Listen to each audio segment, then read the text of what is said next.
There's no place like home. After 8 games on the road, the Sioux Falls Sunfish are back at Karras Park on the beautiful campus of Augustana University in the beautiful Sioux Falls, South Dakota, as the 8-2 Sioux Falls Sunfish host the 7-3 Fremont Moo. Hello, fans. It's David Coyer once again, bringing you all the action on the Sioux Falls Sunfish Radio Network and the Sunfish live stream on YouTube after a 3-game road series in Fremont this weekend, including a 2-game doubleheader yesterday in which the Sunfish and the Moo split the games 1 apiece. The Sunfish took the series 2-1 after winning decisively on Friday. It's now a 2-game series at Karras Park, the home of the Sunfish. The first time the Moos have made the travel north to Sioux Falls, and, well, the Sunfish, out of the last 4 meetings between the Moo and the Sunfish, have taken 3 of the 4, and they look to keep their hot streak in this second half of the season rolling. The Sunfish sit atop the Clark Division standings, just a game ahead of the Western Nebraska Pioneers, who are the first half division leaders, and the Fremont Moo, who finished second in the first half. The Moo and the Sunfish are basically what it looks like are going to be the 2 teams who are doing battle in the second half to see who will face the Western Nebraska Pioneers in the playoffs at the end of the season. And this will be another crucial 2 games between the 2 teams. The Moo return this weekend for a 3-game series at Karras before the All-Star break. The Sunfish travel to Hastings on Wednesday and Thursday of this week. Leading off for the Fremont Moo will be Darian Morphew, playing center field today, and he has, well, led off every single game of this continuous series, all 3 games this past weekend, and now this is 4th straight start against the Sioux Falls Sunfish. It'll be Morphew, Austin Baskin, E.J. Taylor, the 1-2-3, Brock Reller, Luke White, Jack Simonson, Ryan Koski, Trent Sellers, and Trey Nichols against Andelo Santangelo. Santangelo's first pitch is a breaking ball outside corner. It just misses. 6:38 first pitch, just 3 minutes behind schedule here at Karras Park. Santangelo out of the set. He delivers another fastball, this time on the outside corner. It's called a strike. The count's even at 1-1. A beautiful day here in Sioux Falls after a rainy weekend in Fremont. Canceled Saturday's game and forced a doubleheader yesterday. The 1-1 is fouled off. It's now a 1-2 count. 80 degrees and cloudy. A beautiful 80 degrees, though. That foul ball is presented by Keg Chicken. Order it, eat it, crave it. Keg Chicken. The Moo took game 2 of the doubleheader yesterday is a curveball. Gets Morphew swinging for out number 1 to kick off this first game between the Moo and the Sunfish from Sioux Falls. Morphew has a quick word with shortstop Austin Baskin as he heads to the plate. Baskin played in all 3 games as well, having just a pinch hitting appearance on Friday, going 1 for 1. Went 1 for 4 in game 1 of yesterday's doubleheader, 1 for 3 with 3 runs in the 13-2 routing of the Sunfish. He steps up with 1 out. Santangelo's first pitch is a fastball, grounded over to JT Mix. He's up with it over to Licone for out number 2. Dylan Cricket Danielson back in the lineup after missing a week. He was a groomsman in his high school best friend's wedding, so he was back in Minnesota for last week after the Pier Trappers series over the 4th of July weekend. It'll be the All-Star first baseman E.J. Taylor stepping up for the Fremont Moo. He played in just 2 of the games this weekend, took game 1 of the doubleheader off. That was the first game he missed against the Sunfish this season. He'll see a slider low and away for ball 1. Went 0 for 2 in yesterday's game 2 win. Scored twice off of 2 walks and a hit by pitch. He struck out twice. Batting .419 on the season. The 1-0 is a fastball in. It's 2 balls, no strikes. So Cricket Danielson out in left field. Kenneth Dutka in center. Mitch Stone also back in the lineup. He's missed quite a bit with a lower body injury. Left side of the infield, Norris McClure, Benito Garcia. As a changeup swung on and missed by E.J. Taylor. It's 2 balls, 1 strike. JT Mix at his home at second base with Jesus Licon at first. Will Olson, the All-Star catcher, is behind the plate. The 2-1, a fastball low and away. It's 3 balls, 1 strike. 87 miles an hour on that one. Santangelo coming off of a not-so-great start against Wheat City, where he allowed 3 runs off 3 hits in just an inning in that first game of the doubleheader last week. A changeup gets Taylor to swing once again, and it's a full count here in the first inning at Karras Park. On the season, a 9.47 ERA for Santangelo through 7 games, 3 of those starts. Here's the payoff. Fastball in as Taylor will draw the 2-out walk. That gets away from Will Olson, but Taylor checked back, saw it didn't get too far, and is just trotting down to first. Now it's the All-Star designated hitter for the Fremont Moo, Brock Reller. And Reller didn't make much noise this past weekend. He played in just 2 games.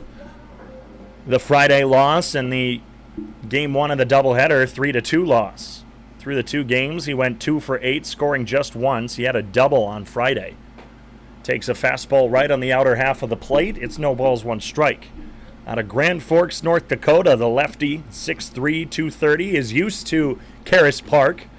He plays for Minnesota Crookston, which is in the Northern Sun Intercollegiate Conference, the same as the Augustana Vikings. So he knows Karras Park well here on the campus of Augustana. Swings through a curveball, and it's no balls, 2 strikes.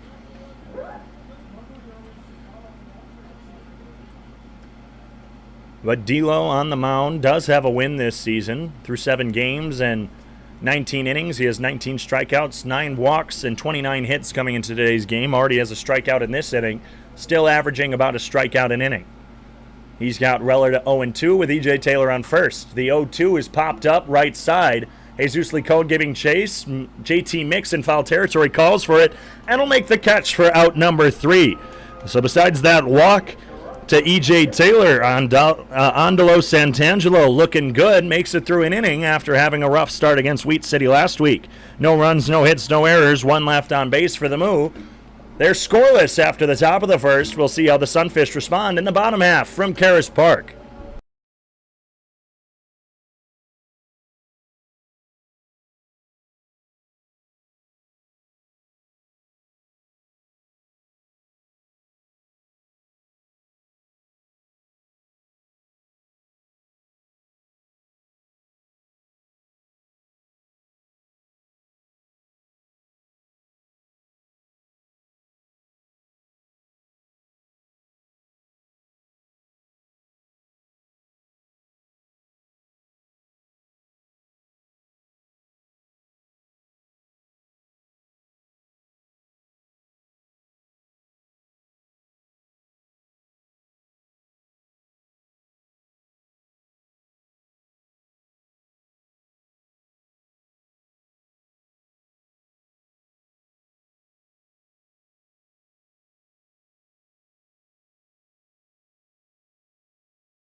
The Sunfish held the Moose scoreless in the top of the first. Here's the lineup that they're going to try and respond with and get on the board, get the lead if they can. JT Mix leads it off, playing second base. Benito Garcia batting second, playing shortstop. Benito rising in the ranks of the lineup. The past few appearances he's made, he's usually been in the 9 spot, trying to get that speed at the bottom of the lineup. Norris McClure batting third, playing third, with Will Olson batting cleanup. Mitch Stone back in the lineup. He's batting 5th, so you have back-to-back Augustana Vikings. Kenneth Dutka batting 6th with Dane Frazier, Jesus Licon, and Dylan Cricket Danielson in the 7, 8, 9 spots. They're going against Nolan Meredith. So again, Mix, Garcia, McClure, Olson, Stro, Dutka, Frazier, Licon, Cricket Danielson. Meredith winds and delivers. Mix swings on the first ball he sees. He drives it into left center. Going back is Darian Morphew, who'll make the catch right in front of the Augustana baseball banner out in left center field. 89-mile-an-hour fastball taken high and deep. JT Mix with his signature first pitch swing But unfortunately, he flies out on that one. It'll be Benito Garcia next. Garcia batting .216 on the season. He played in all 3 games against the Moo this weekend. It was game 2 of the doubleheader. He got one at bat, a pinch hit late on as a 90-mile-an-hour fastball from Nolan Meredith hits the inside corner for a strike. Meredith is a name that the Sunfish haven't really seen this season. The 0-1, a fastball in the dirt. Meredith out of UC Davis made his Moo debut on June 25th against the Sioux Valley SaberDogs. The 1-1 is a fastball away. It's 2 balls, 1 strike. 1-0 this season through 3 games. He has not let up an earned run. He has allowed 2 runs in his first 2 appearances. Neither of them were earned. The 2-1 swung on and missed on the curveball. It's now 2-2. 9 innings pitched, 7 strikeouts, 1 walk, 9 hits. Has pitched 3 innings in all 3 of his appearances. His most recent, a save as a slow roller as Meredith comes over. We'll flip it to E.J. Taylor for out number 2. On the 4th of July, he came in 3 innings of relief. This is his first start, I should say, Nolan Meredith's first start. 3 innings of relief, allowed 2 hits, 4 strikeouts, and 11 batters faced against the SaberDogs on Independence Day. The Moo would go and win that one 10-3. It's Norris McClure playing third base today for the Sioux Falls Sunfish. First pitch he sees is a fastball that bounces off a home plate into the glove of Trey Nichols. Ryan Koski, Darian Morphew, Jack Simonson, a familiar outfield that the Moo have shown in the past weekend from left to right. Luke White, Austin Baskin on the left side of the infield. McClure lines this one sharply into the gap in right center. That's going to roll all the way to the wall. McClure on his way to second. Jack Simonson up with it, throwing it into the cutoff man, Trent Sellers. A 2-out double for Norris McClure. He gives the fish gills to the dugout. There's a runner in scoring position for Will Olson. So Luke White, Austin Baskin at third and second respectively. Trent Sellers and E.J. Taylor on the right side of the infield. Taylor back at first base for the Moo with Trey Nichols calling the signs behind the plate for Nolan Meredith. That's McClure's 3rd double on the season. After going hitless in Game 1 of the doubleheader, McClure went 1 for 4 in Game 2 yesterday. A slider comes in just a bit high. It's 1-0. So McClure back on the hitting track. His 2 games in which he went hitless were against the Moo in Fremont, but he's already got a 2-out double here in the bottom of the first inning. 2 outs. Will Olson swings through another breaking ball low and away. It's a 1-1 count.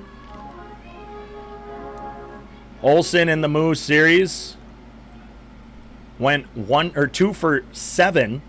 Played in all 3 games. Again, just like Garcia, he was subbed in late, and he had 1 at-bat late in the game. Grounds one over to the third base side. Luke White with the backhand right behind the base. Fires across the infield in time to E.J. Taylor for out number 3.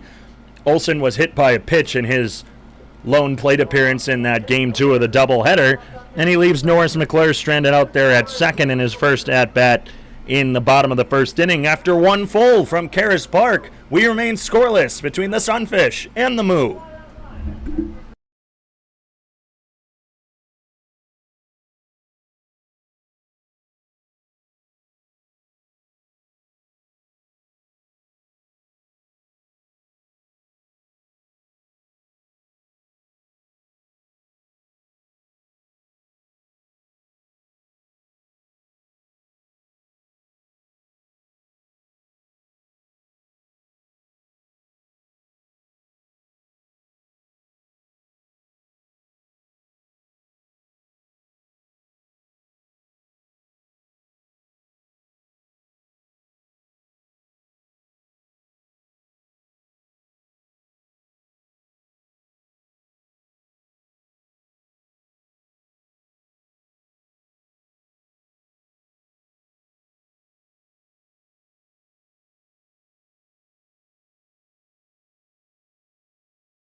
Back on the Sunfish Radio Network and the Sunfish live stream on YouTube. The Moo and the Sunfish are scoreless after one.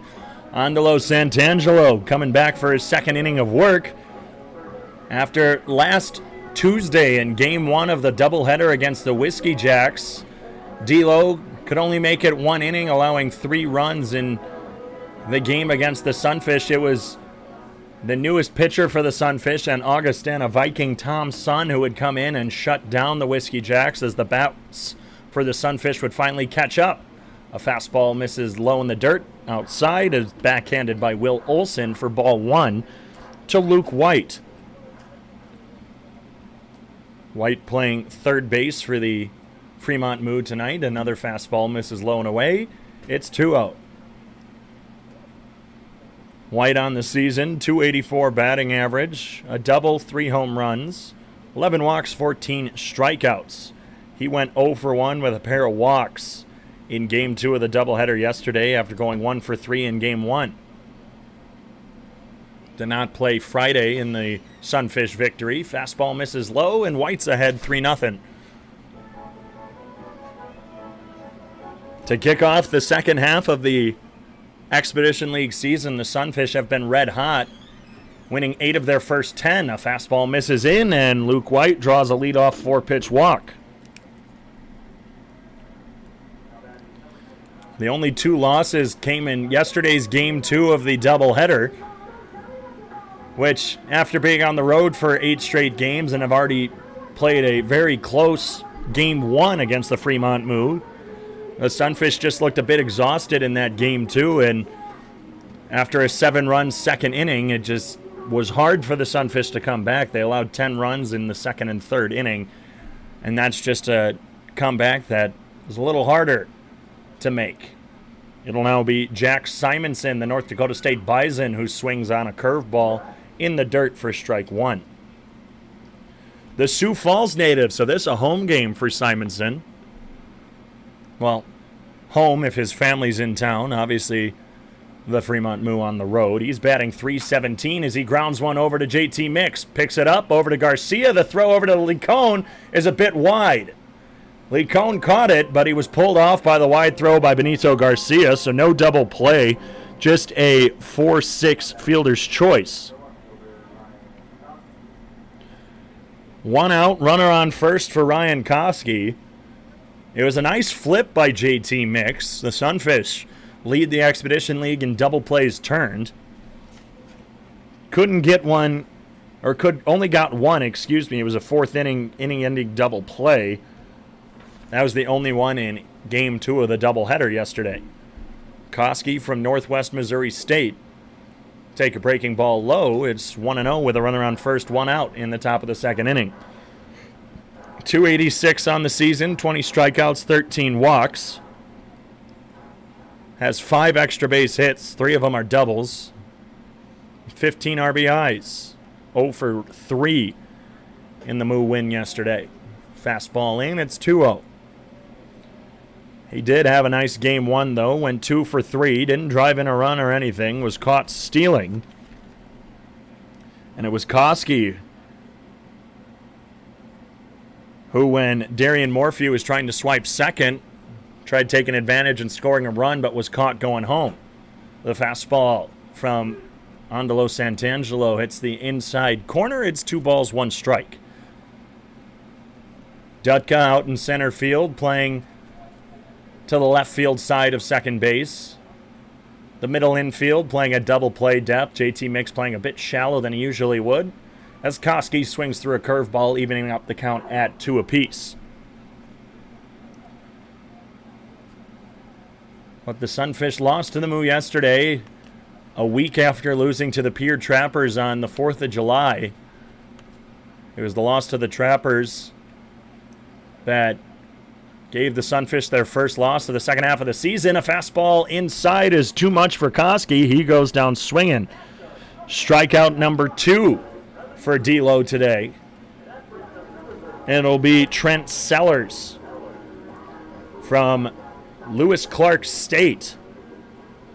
Did not play this weekend against the Sunfish and has actually only hit in 3 games. He made his Moo debut pitching, actually, on June 11th. Rips this one down the left field line, but it's hooking into the beer garden down the left field line. Foul. His last game at the plate was July 7th against the Sodbusters in the 18-3 Moo victory. He went 1 for 3, scoring twice. His lone hit was a home run. Had 4 RBIs, 2 hit by pitches. Jack Simonson at first on the curveball in, taken for a ball. It's a 1-1 count. Tonight's the first day of the All-Star festivities. Well, actually, yesterday was with the Futures game, but tonight it's the Home Run Derby at Coors Field in Denver, Colorado. The last time that there was a Home Run Derby there was July 6, 1998. On a slider low and away stop by Will Olson, it's 2-1. They're showing a graphic on the TV right now. It was 76 that night. It's 92 and sunny in Denver tonight, the Mile High City. That ball's going to be flying. 2-1 now to Sellers. The delivery by D'Lo. Grounded hard. Just to the left of the Moo dugout down the third base line. It's 2s across the board. 2 balls, 2 strikes, 2 outs. Trent Sellers playing second base. An unofficial Deuces Wild. The Sunfish would like to welcome the Sioux Falls Sparks to tonight's game. A youth softball team from the Sioux Falls area. They were playing catch with the Sunfish before the game. The 2-2 taken low. It gets underneath Will Olson, but Simonson deciding to stay at first, not trying to test the arm of the All-Star catcher. 3 balls, 2 strikes. Simonson will be off and running on the pitch. Andelo's got a big smile on his face. He sets and delivers. Runner goes. Foul to the backstop on the chopper by Trent Sellers. He fought one off, and Simonson's making his way all the way back to first. There's no flag out in left center field today, so can't really tell if there's any wind or not. I'm feeling a slight breeze. The trees out in the outfield, though, not showing much.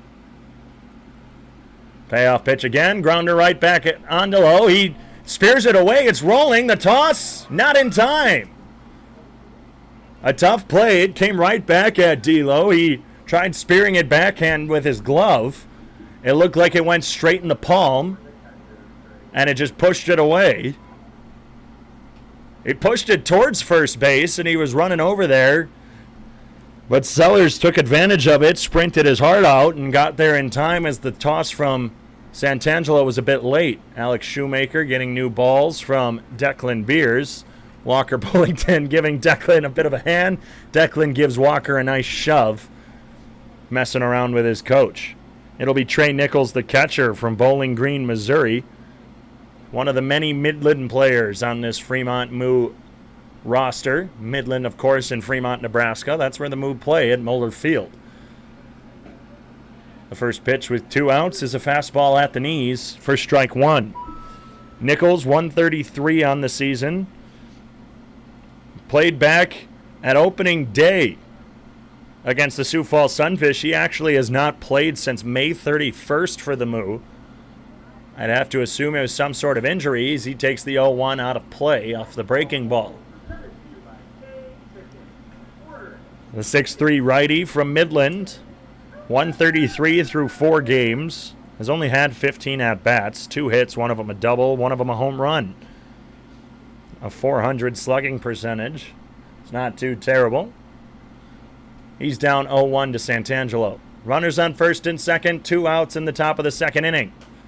Pops this one up. Olson giving chase towards the Sunfish dugout, but that's going to go out of play. Over a couple Sparks players down there next to the Sunfish dugout.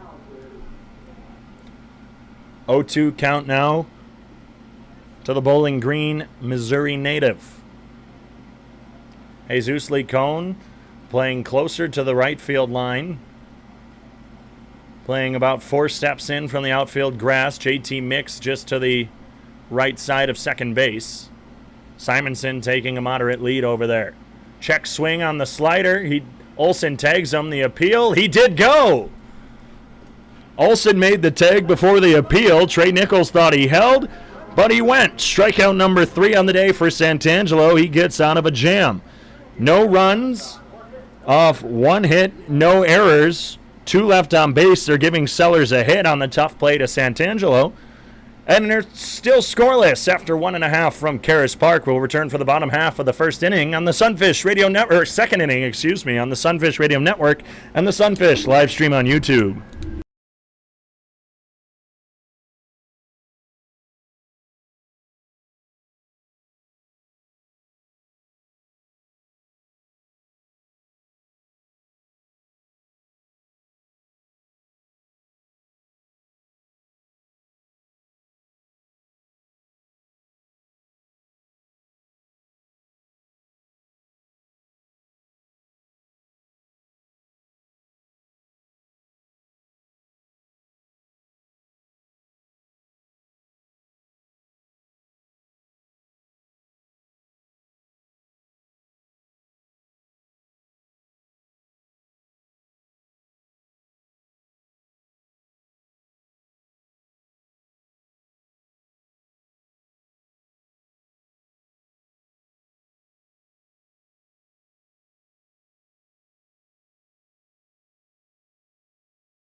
Mitch Stone, Kenneth Dutka, and Dane Frazier lead off the bottom of the second inning in this scoreless game between the Moo and the Sunfish.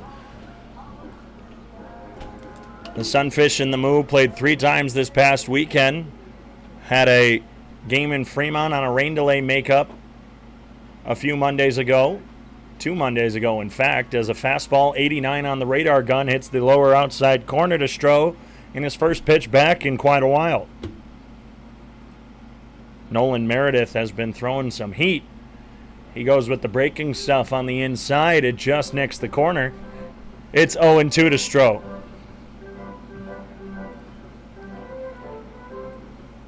Stro from Elk River, Minnesota.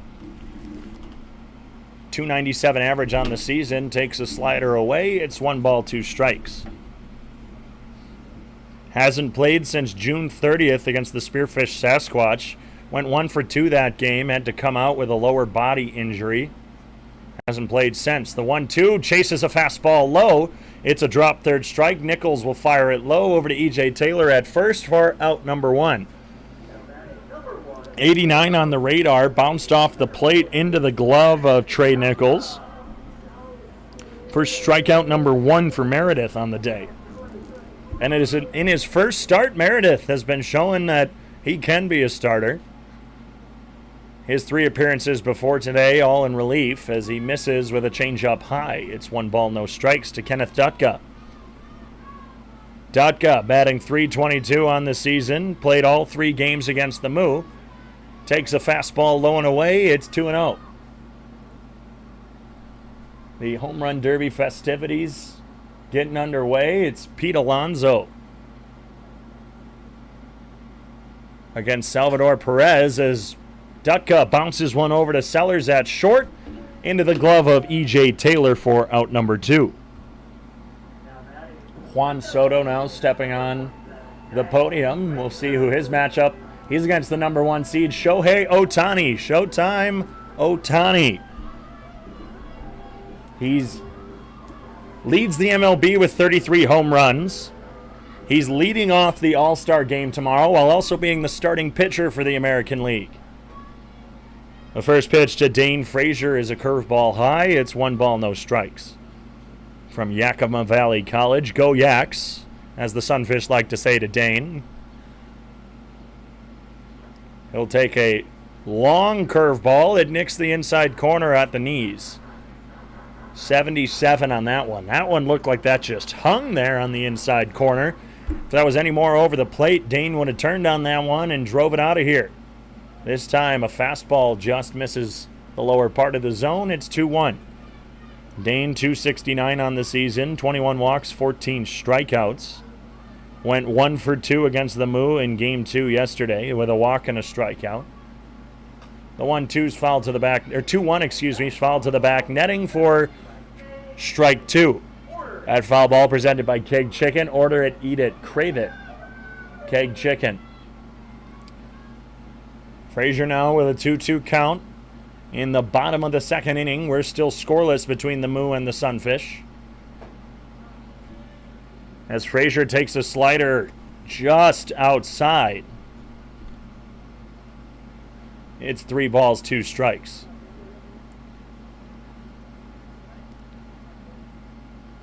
In both games of the doubleheader yesterday, a team scored in the first inning. The 3-2 misses high, and Frazier draws the walk on the breaking ball. Similar to the first inning, the third man in the inning reaches. Last inning, it was a double by Norris McClure, and this time it's a walk by Frazier. Licone draws his picture in the dirt, taps the home plate umpire Alex Shoemaker and the catcher Trey Nichols on their shin guards, per usual, per his routine, and he steps up with a runner on with 2 outs.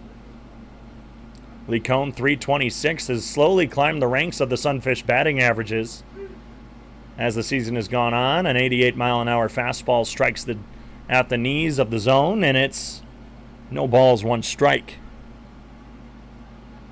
Licone played in 2 of the 3 games against the Moo this weekend. He takes a curveball at the knees. It's 0-2 now with a runner on, 2 outs. In total, went 2 for 7 with 2 RBIs, a walk, and a strikeout through his 2 games this weekend. The 0-2 grounded sharply to Austin Baskin at short. He'll make the short flip to Trent Sellers standing on second for the 6-4 putout to end the inning. So this time, no runs off no hits, no errors, 1 left on base for the Sioux Falls Sunfish. We're scoreless after 2 from Sioux Falls.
We're going to turn the lineup card over as we head into the top of the 3rd inning. We're back to the top of the order with Darian Moreview, Austin Baskin, and E.J. Taylor.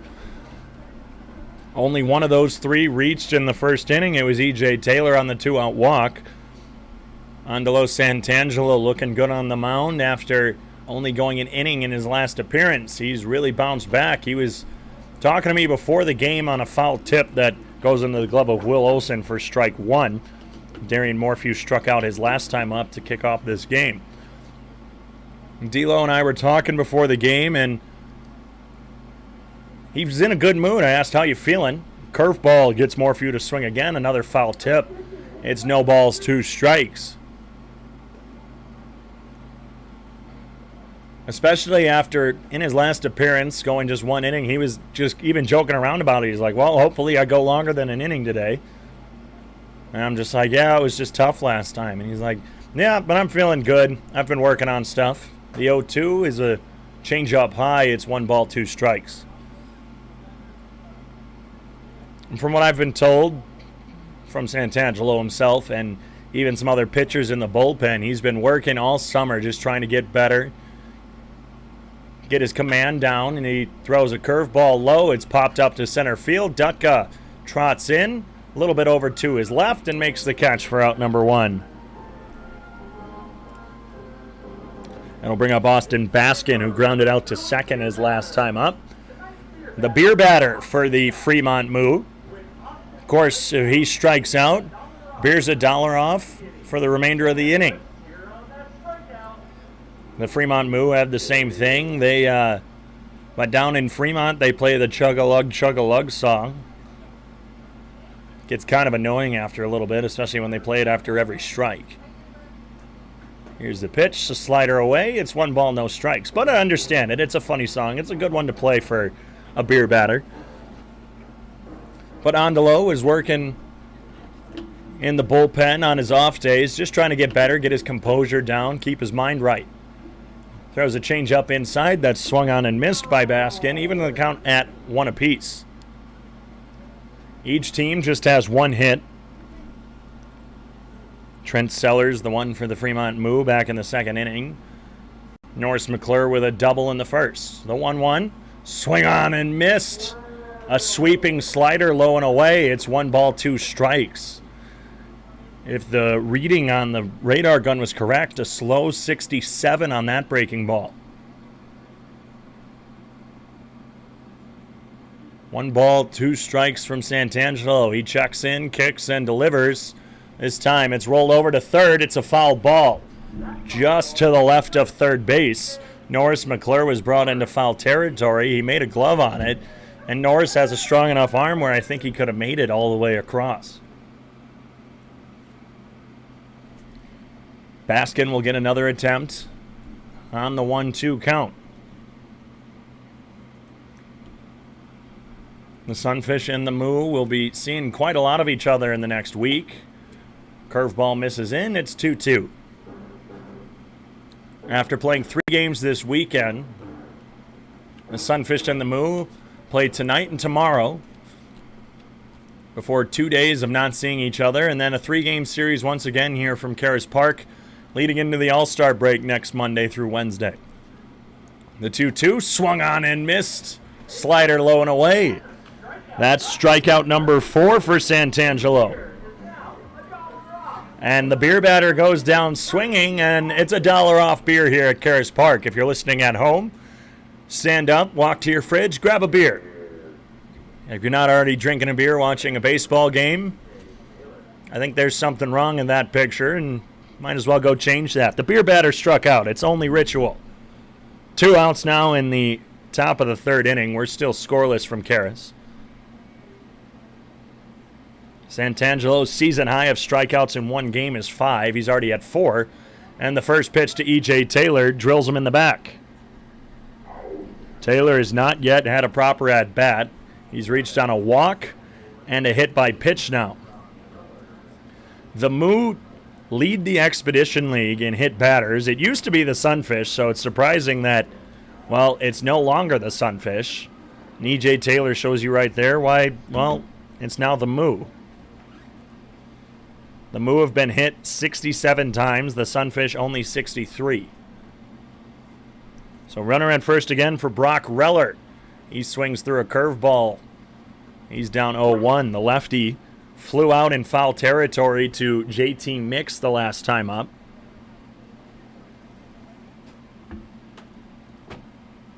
And E.J. Taylor leads the Moo with times being hit. That was his 9th time this season.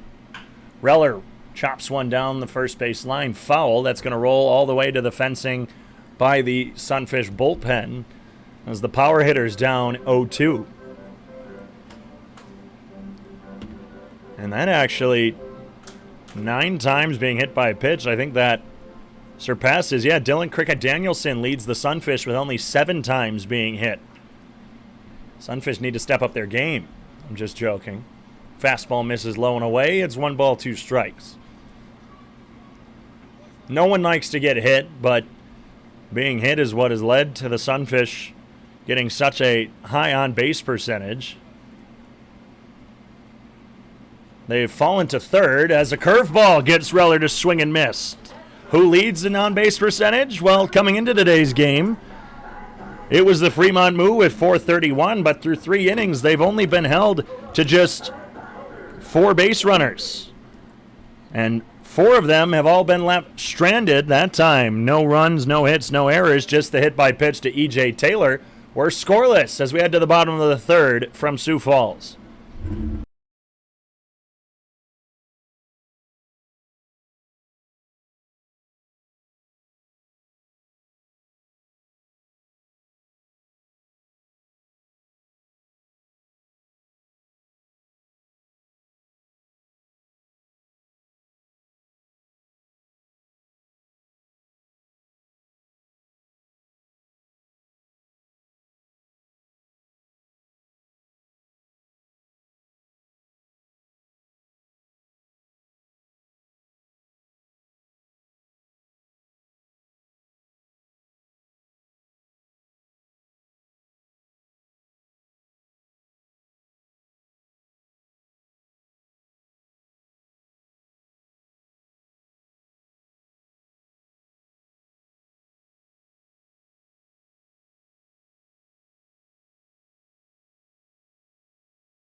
A brand new in-between inning game on the field of Karras Park.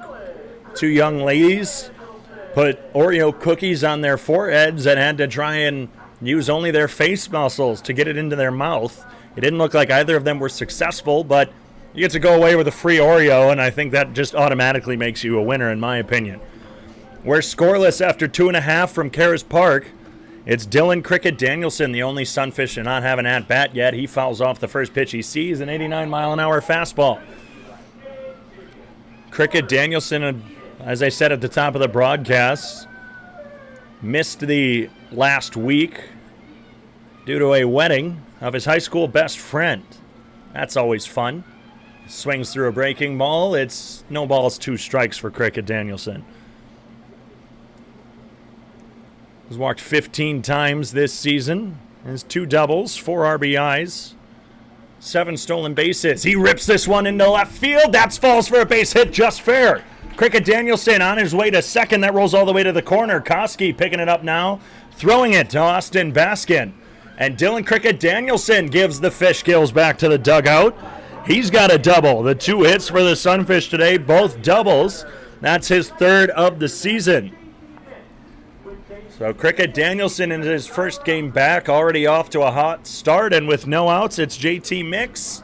So we flip the lineup card over. Mix, per usual, in his second at-bat, has only seen 1 pitch so far.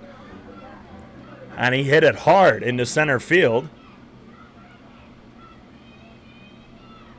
We hear some cheering from the Sioux Falls Sparks. Mix sees another pitch. He fouls that one down the right field line. That bounces off the wall in foul territory. Tom's son had to stand up. He looks like he was sitting up against the wall as he sits back down. That was coming straight at him. His Augustana teammate JT Mix almost hitting him with a foul ball. So 2 pitches. Mix has some hard hit balls. Let's see if he can straighten that one out. If that was just a bit to the left, it would have been another extra base hit for the Sunfish.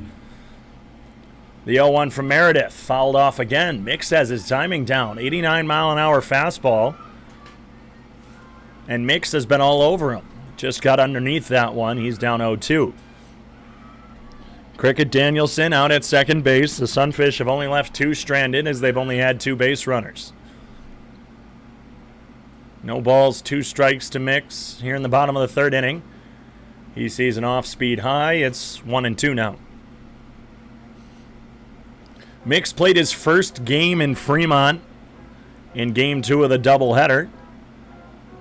Went hitless in that game. And the Sunfish don't head back to Fremont, so that will be how Mix ends his season at Fremont. A curveball will hit the outside corner. Mix is sent packing for strikeout number 2 on the day for Nolan Meredith. It'll be Benito Garcia, grounded out to first his last time up. The Sunfish lead the Expedition League with runners left on base. So far they only have 2, but both of them, or one of them at least, has been in scoring position. Dylan Cricket Danielson in danger of being left in scoring position again. Fastball misses just off the plate. It's 1 ball, no strikes. Trey Mancini is the first one up in the home run derby. He's been taking some hacks. We'll keep you updated as the night goes on. Love the All-Star festivities. 1 ball, no strikes. This one ripped into left field. Ryan Koski giving chase. It's going to fall in front of him. Cricket Danielson rounding third. He's heading home. Cut off by Luke White. Throws it home. Cricket Danielson is out at home plate. Benito Garcia made his way to second, and Cricket Danielson was on, well, the press box side of home plate, so the back side of home. He looked like he got around the tag as Trey Nichols made the tag about the lower back, just right at the torso. A nice relay from Ryan Koski. It was a shallow hit ball into left field, so a bold choice to be sent, especially with just 1 out. Garcia with the single advances to second on the fielder's choice. This one's ripped sharply down the first base line, but just foul off the bat of Norris McClure.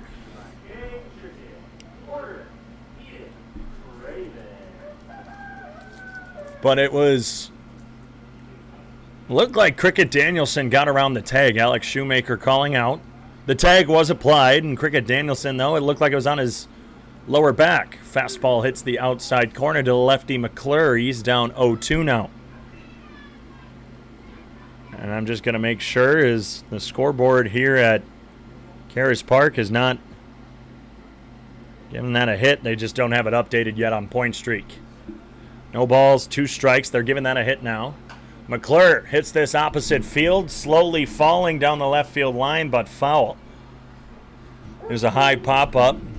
Giving chase back there was Luke White. Ryan Koski didn't really have a play on it from left field. It was Luke White's ball to get as McClure stays alive on the defensive swing.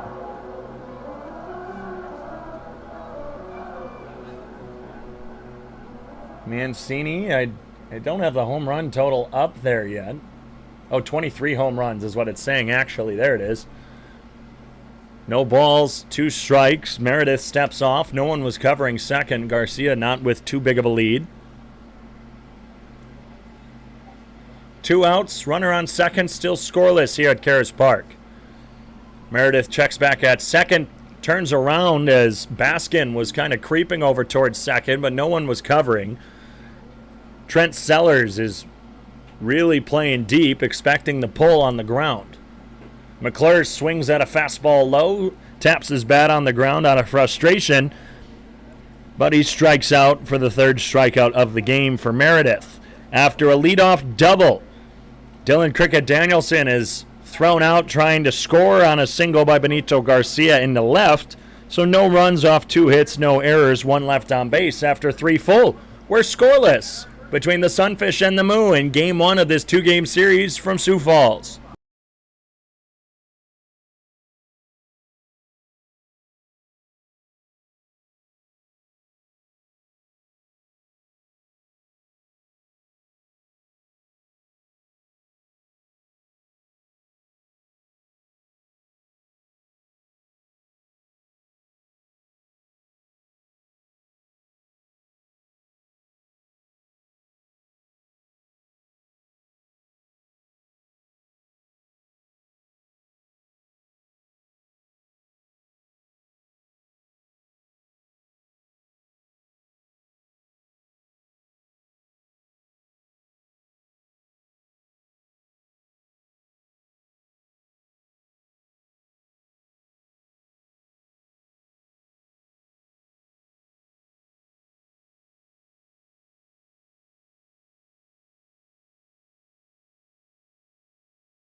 The Sunfish have been the closest to scoring in this one. They had two guys make it to second that inning. Dylan Cricket Danielson was not able to score.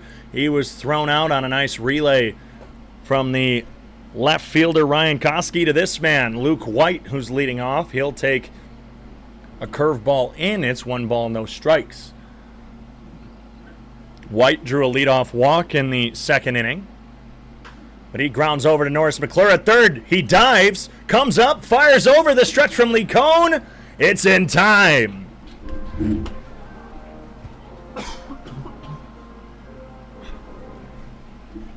A nice diving play there by Norris McClure.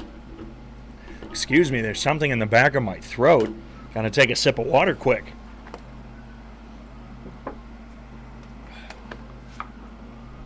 There we go. Hopefully that's better. So a diving play and a very hard-hit ground ball over to Norris McClure. Retires Luke White. It's Jack Simonson, who reached on a fielder's choice. That retired White at second base. He'll take a slider low and away. 115 remaining for Matt Olson in his home runs. He's only hit 10. Has to beat Trey Mancini's 24. 1 ball, no strikes. Fastball lined up the middle. That's through up the middle for a base hit. 92-mile-an-hour fastball. And actually, at second reading, that's definitely with a little bit of help from off the bat of Jack Simonson. Probably a high 80s fastball. Hit sharply right back at Santangelo. That's just the second hit of the game for the Fremont Moo. They had a base hit by Trent Sellers in the second inning. It's Ryan Koski now, who struck out his last time up.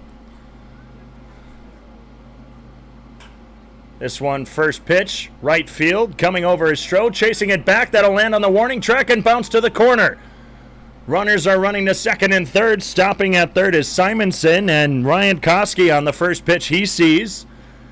He gives the udders to his team. They put it up near his face to make it almost look like gills. Instead, it was udders, obviously the Moo. So now there's 2 runners in scoring position with just 1 out for Trent Sellers, who singled his last time up.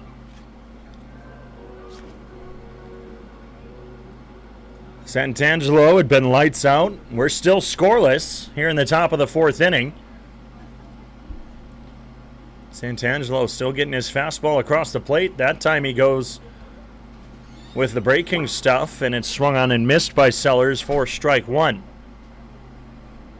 A nice turnout here at Karras Park. Again, the Sioux Falls Sparks in the stands tonight. We got a couple of them doing PA right now. I think someone's going to join me on the broadcast eventually. This time, a breaking ball is popped up into right field. Mitch Stone back. Tagging is Simonson. The throw is going to be cut off by Lee Cone. He turned to look over at third, but there was no play as Koski was over there. Jack Simonson scores easily from third, and Trent Sellers has the first RBI of the game with a sac fly to right field. It's 1-0 Moo. Through the past 2 games, actually we'll quick check back to Friday. Nope, just through the past 2 games. So in both games of the doubleheader, the first team to score ended up losing. The Moo would score 2 through the first 2 innings in game 1 of the doubleheader before being shut out by Griffin Hassel the rest of the game. The Sunfish scoring 3 unanswered. The slider misses low to Trey Nichols for ball 1. And then in game 2, the Sunfish would score 2 runs off a pair of errors and would end up going to lose on that one. A sharply lined ball to JT Mix, dives forward to make the catch. The Moo strike first off of a single and a double and a sac fly. It's 1-0 Moo from Karras.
with the home run derby going on with the MLB right now. Speak of the home run derby, you got Will Olson at the plate. Himself, Adonis Forte, Andrew Garcia, and Mitch Stone, the 4 All-Stars for the Sunfish. Stone will take a slider lone away for ball 1. But Olson is in the All-Star game as well as the home run derby for the Expedition League.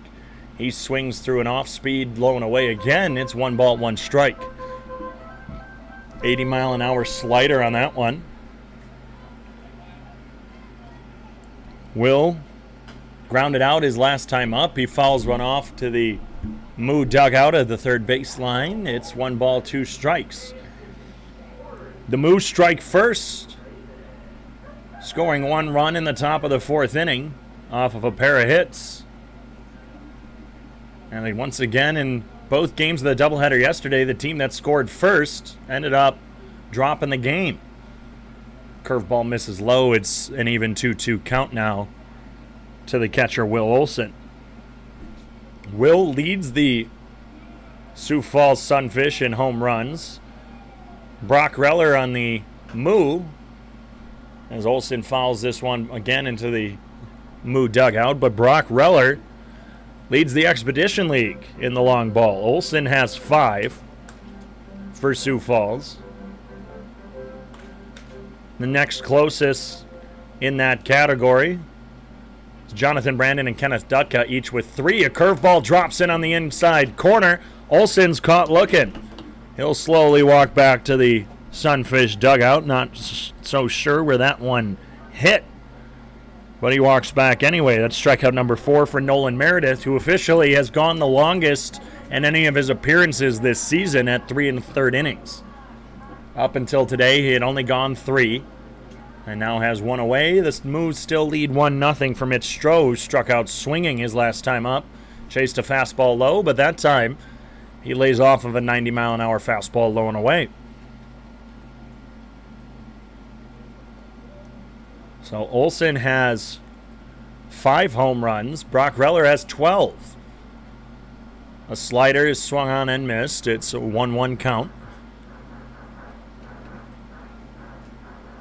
Olson and Reller going back-to-back in the NSIC home run rankings. As Stroh pops this one up, shallow center field. Morphew coming over to right center now. Will make the catch for out number 2.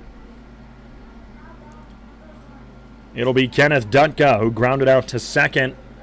Hard hit ground ball over to Trent Sellers last time.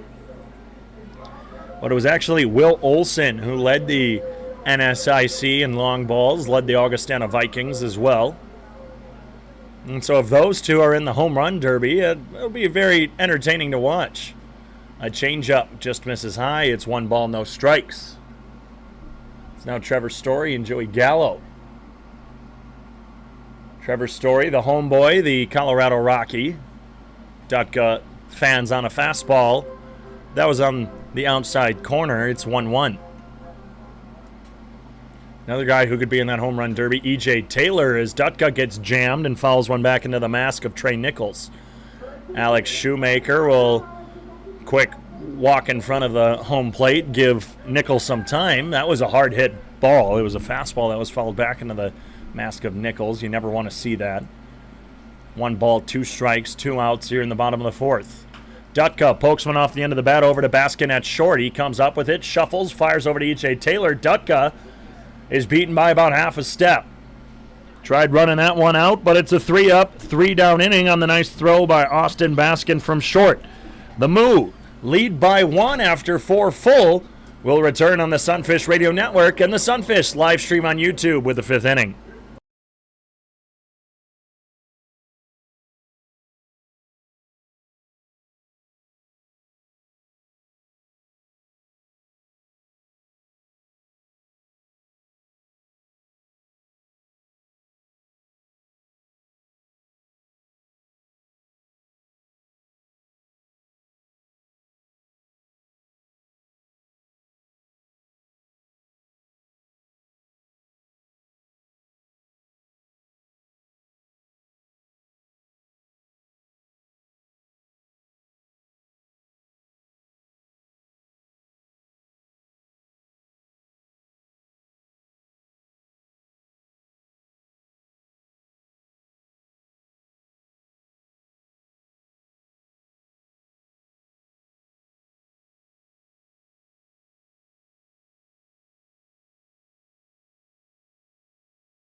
do I say? Just whatever. Here we go. We are back on the air at Karras Park. Leading off for the Fremont Moo is Darian Morphew, and I've been talking all night. We've had some Sioux Falls Sparks players in attendance, and right now I'm being joined by Kenley in the press box. How's it going as Morphew grounds this one up the middle for a base hit? He's leading off with a base hit. That's his first hit of the game. And Kenley, how are you doing? I'm good. Are you having fun? Have you had fun tonight? What have you all done here at Karras Park with the Sunfish guys? I saw you guys were kind of playing catch out there. Were you playing catch with some of the guys? Yeah. I also got to throw out one of the first pitches. Oh, you were one of those people who got to throw out the first pitch? That's awesome. Have you ever thrown out a first pitch at a baseball game before? I don't think so. Was it nerve-wracking a little bit? Not really. Okay. You looked good. You looked like you guys were throwing it really well out there. And obviously you guys threw it softball style, so you're used to that. What positions do you play for the Sparks? I play third base and pitcher. Third base and pitcher, so you're used to pitching, yeah. So that was normal for you. Was it nerve-wracking in front of all these people watching you? But you did throw a strike, so it can't be that nerve-wracking. Yeah. It was all right. It was all right. Have you been having fun at the Sunfish games? Has it been fun? Were you one of those girls who was cheering down there? I think I heard cheering before. Yeah. Yeah, that was one of you cheering. What kind of cheers do you guys do when you cheer during your softball games? Most of them are like if it's a foul ball, and then we have a foul ball, or. Okay. So how long have you been playing softball? Since I was like 5 or something. Okay. How'd you guys do this season? Are you playing right now, or did you play earlier in the summer or during the spring? Our last game was yesterday. Oh, how'd you do? It was a tournament, and we won our first game on Friday, and then it got pushed back, and then we won one of our games on Sunday, and then we lost one. Oh, that's no fun losing the season or ending the season on a loss. As this one's fouled to the backstop, Austin Baskin. You want to try calling the game? Just talk about what you see. You don't even have to say players' names. Just talk about, hey, the pitcher's about to throw it. He fouls it off. Do you think you can do that? Do you want to try doing that? I'm not going to force you to do it if you don't want to do it. I don't know. Oh, okay. We'll just keep talking. Tell everybody about yourself. What's your favorite color? What's your favorite subject in school? That kind of stuff. Just tell people about yourself.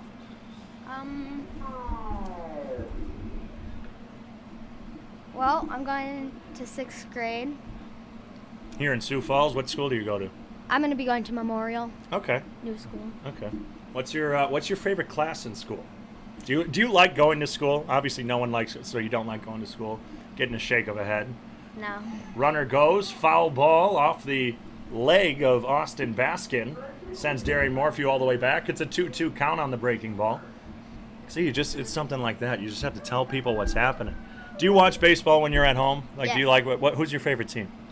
I watch the Twins a lot. The Twins a lot? Okay, big Twins fan. So, do you watch them on TV or do you listen to them on the radio? I watch them on TV. Watch them on TV. Okay. And so, did you ever listen to what the guy's saying? You ever think about that there's actually a guy talking, or do you just sit there and watch the baseball game? No, I listen. You listen? As there's a swing and a miss on the breaking ball from Andalo Santangelo. Strikeout number 5. Ties his season high. There's one out here in the top of the 5th. The Moose still lead by 1. It'll be E.J. Taylor. So, when you're pitching, what do you throw? Do you just throw like one pitch, or do you have a couple that you've been working on? I just throw a fastball in a game, but like at practice, I try to do some change-ups, some drop balls. And Okay. stuff. You ever worked on a riser yet, or is that a Not couple yet. years? That's gonna be after I get those 2 done. Okay. So that's fun. Do you watch softball on TV at all? Yeah, I watched a lot of softball, and then I go to the field sometime and watch some games that are going on. Do you come here to Augustana and watch Augustana's softball team? Yeah. Who's your favorite player on Augustana? I don't know. Do you know any of the players? Have you talked to any of the players? Did the Sparks? I don't do really anything? talk to them. No. No. Did the team go to a lot of games there, or? We've never gone to a game there, but we probably will this coming year. Okay. Because we just didn't really think about it, but now that we're here, we really like it, so now we might go to some more. What's your favorite part about the stadium that you've witnessed so far? Probably up here. Up here? Yeah. Did you get to do some PA reads over there, I talk did. over the loudspeaker? Yeah. Did you do the keg chicken read? Yeah. You did? Yeah. All right. Do you remember it? You want to say it into the mic? I don't remember. Do you not remember it? Keg chicken. Order it, eat it, crave it. Keg chicken. You ever had keg chicken? No. You have? Oh, it's good. We have it here after baseball games sometimes. It's really good. Santangelo checks back at first to E.J. Taylor. He throws over. Morphew dives back in. He's safe. Have you been following the home run derby at all? Been able to watch it at all tonight? Not tonight. Are you excited for the All-Star game tomorrow? Yeah. You like watching the All-Star game? Yeah. What's your favorite part? What's your favorite part about watching baseball on TV? Who's your favorite player? I don't know. A lot of players. A lot of players. You don't have just one favorite? No. Come on. How can you not have a favorite player? I don't know. You just like all the Twins? Yeah. They're all your favorite. Do you like anybody else on any other teams, or do you watch any other teams, or just the Twins? I watch other teams, but I don't really pay attention as close. Okay. I mean, I watch them, but like, I don't Diehard really Twins fan. care about their names. Yeah. It's just because you're all Twins every day. Yeah, and we're going to a Twins game pretty soon here. Oh, really? As a team? No, Oh, just my you and family. your family? Yeah, we're gonna be up in the cities for a softball tournament. So. Oh, that's cool. You ever been to a Twins game before? Yeah. You like Target Field? Yeah. It's a nice place. Oh, yeah. You've been up to the Twin Cities a lot? Yeah. What's your favorite thing about the Twin Cities? Probably the mall. That's fair. Mall of America. Yeah, that's a cool place. I went there when I was younger. Yeah. E.J. Taylor goes down swinging. Strikeout number 6 on the day for Santangelo. Brings up Brock Reller with 2 outs. What were you going to say? I also like the Great Wolf Lodge there. Oh, okay. Yeah, that's pretty cool. All right, so let's see. What's your favorite color? Purple. Why purple? Because, Just 'cause. Yeah. Just 'cause purple's a good color. I'm more of a pink myself. I like pink. What about the Sunfish uniforms? You like the blue and orange combination? Yeah. That's cool. Are you gonna get yourself a Sunfish hat? My brother got one. I might get a shirt. Oh, The okay. 605. The one. 605. Yeah. Which color? Probably the blue one. Probably the blue one. Runner goes. There goes Will Olson throwing in a jump high from Benito Garcia. He's able to pull it down. Doesn't go into the outfield. Darian Morphew will get a stolen base here in the top of the 5th inning. We're joined by Kenley from the Sioux Falls Sparks as the Moo lead 1-0 over the Sunfish.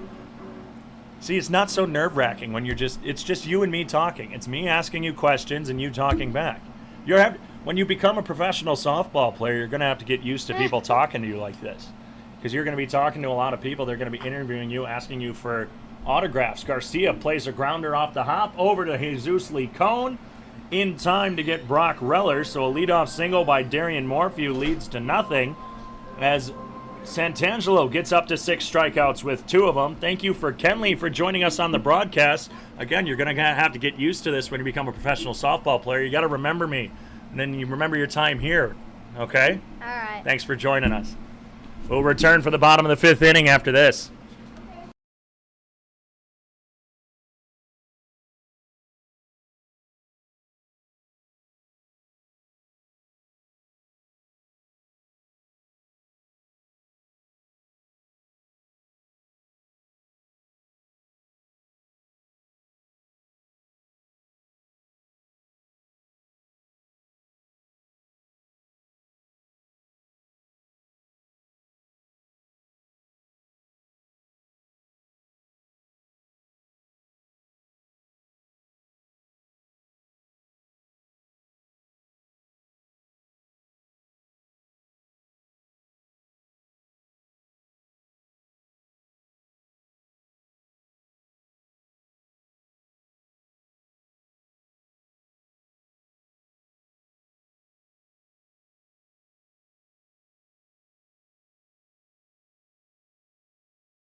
Thank you once more to Kenley for joining us for that half inning.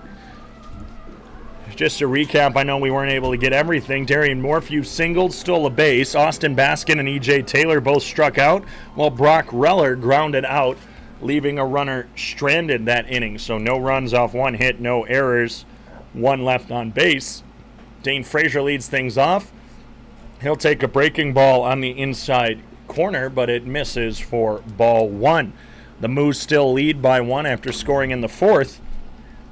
And the Sunfish going 3 up, 3 down in that inning. A fastball misses low and away for ball two. Frazier, his last time up, walked but was left stranded at first. As Nolan Meredith is back on the mound for his fifth inning of work. Again, he has only gone 3 innings in his 3 appearances in relief. He throws 89 on the outside part of the plate, but it hits right below the chest for strike number 1. So 2 balls, 1 strike. Trevor Story hit 20 home runs as Frazier fouls this one hard out of play, shooting over the top of the Sunfish bullpen.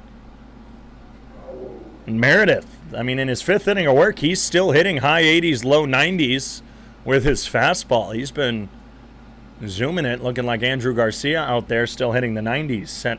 Andalo Santangelo has been looking good out there as well, bouncing back from his rough start last week. A fastball misses away, and it's a full count now to Frazier. A pair of doubles and a single by Benito Garcia, the only 3 hits for the Sioux Falls Sunfish. The Moo have 4 hits and have only scored 1. This is one of the lowest scoring games between the two teams. Frazier pops one up right side, drifting over is E.J. Taylor. He's going to watch that one fall out of play. The foul ball is presented by Keg Chicken. Order it, eat it, crave it, Keg Chicken. So Frazier still has a full count on Meredith leading off this bottom of the 5th inning. But up until this point, there's usually been at least 2 runs scored in every game. Frazier swings on a curveball, misses for strikeout number 5 on the day for Meredith. It'll be Jesus Licone followed by Dylan Cricket Danielson. In both games yesterday through, at least 3 innings, it was 2-0 in both games. On Friday, after 3 innings, the Sunfish led 4-1. Right now it's just 1-0 after 4 innings as Licone takes a breaking ball that goes through the 5-hole of Trey Nichols all the way to the backstop. And in that routing 2 Mondays ago, the Sunfish put 7 up early as Licone fouls one off the end of his back to the back right backstop. Counts even at 1. And then at the beginning of the season, through 2 innings, it was, 2-2 at least in Game 2 of the season. And in Game 1, the Moo took a really early lead. Licone takes a curveball high and deep to right field. Going back at the wall is Morphew. He'll make the catch on the warning track. Licone still does not have the long ball, and he took that to one of the deepest parts of the park. If he hit it even just a bit more to the right, that one was gone. And he'll somberly walk back to the dugout after running through first. Tyler Olmstead having a bit of words of encouragement on the absolute crushed fly ball. Licone just missed that one. Again, 395 to dead center. That was just to the right of it. Dylan Cricket Danielson will take a fastball on the outside corner for a strike. He doubled in his first plate appearance in over a week.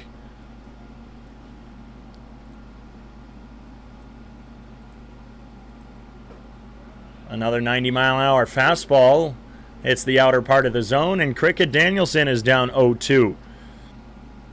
Dylan hasn't played since Saturday, July 3rd before tonight. He played back-to-back games against Pierre. He takes a curveball in, almost hits him on the left shoulder. Again, he does lead the Sunfish in being hit by a pitch. The throwback from Nichols to Nolan Meredith sails past him, and Trent Sellers has to be the backup. 1 ball, 2 strikes, 2 outs. Bottom of the 5th inning, the Moo lead by 1. The 1-2. Cricket Danielson sharply hits this one up the middle for a base hit. 2 for 2 in his first game back. Had a leadoff double, now a 2-out single. And this is the first time all season that Dylan Cricket Danielson has a 2-hit game. He's had a nice plate approach today. Usually seeks out those fastballs, but he's been taking advantage of Nolan Meredith's fastball. Been seeing it well. He gets thrown at over at first without a pitch being thrown to JT Mix. He dives back in time. Looked like he was almost sleeping a bit out there. Good awareness, though. So Cricket Danielson, 2 for 2 on the day. Dancing around at first now. JT Mix takes the first pitch he sees. High to right field. Going back is Simonson near the corner at the foul line. And he makes the catch. JT has been searching out those first pitch fastballs. He's swung on 2 of them and has just missed both of them. Another run is left stranded on the fly out by JT Mix. No run, 1 hit, no errors, 1 left on base. It's now up to 4 for the Sunfish through 5. The Moo lead 1-0. When we return for the 6th inning, it'll be Luke White, Jack Simonson, and Ryan Koski due up.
Luke White, Jack Simonson, Ryan Koski due up in the top of the 6th inning, and Andalo,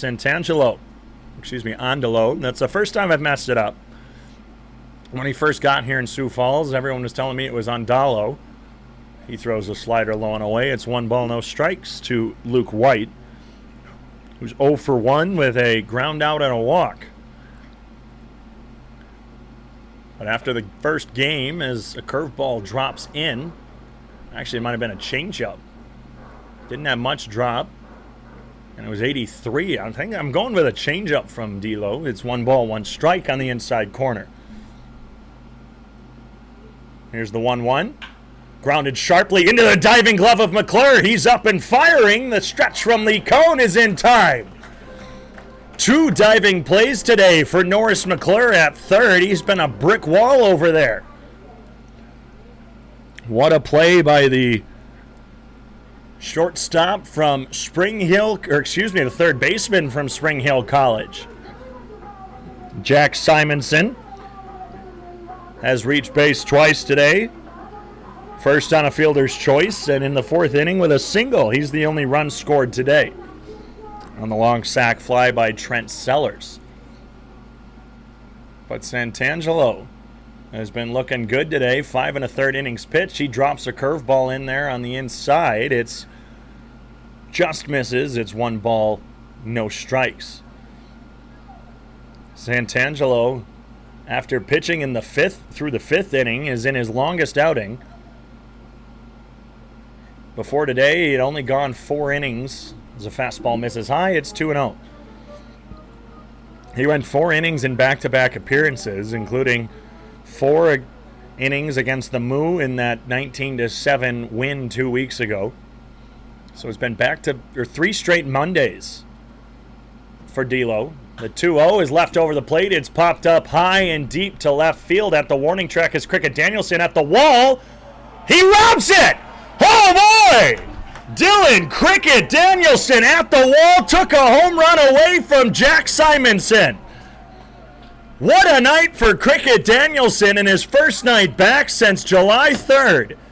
He's 2 for 2 from the plate and just took a home run away from Simonson. Jumped over the wall. That's the first robbed long ball here at Karras Park this season, and there's 2 away in the top of the 6th.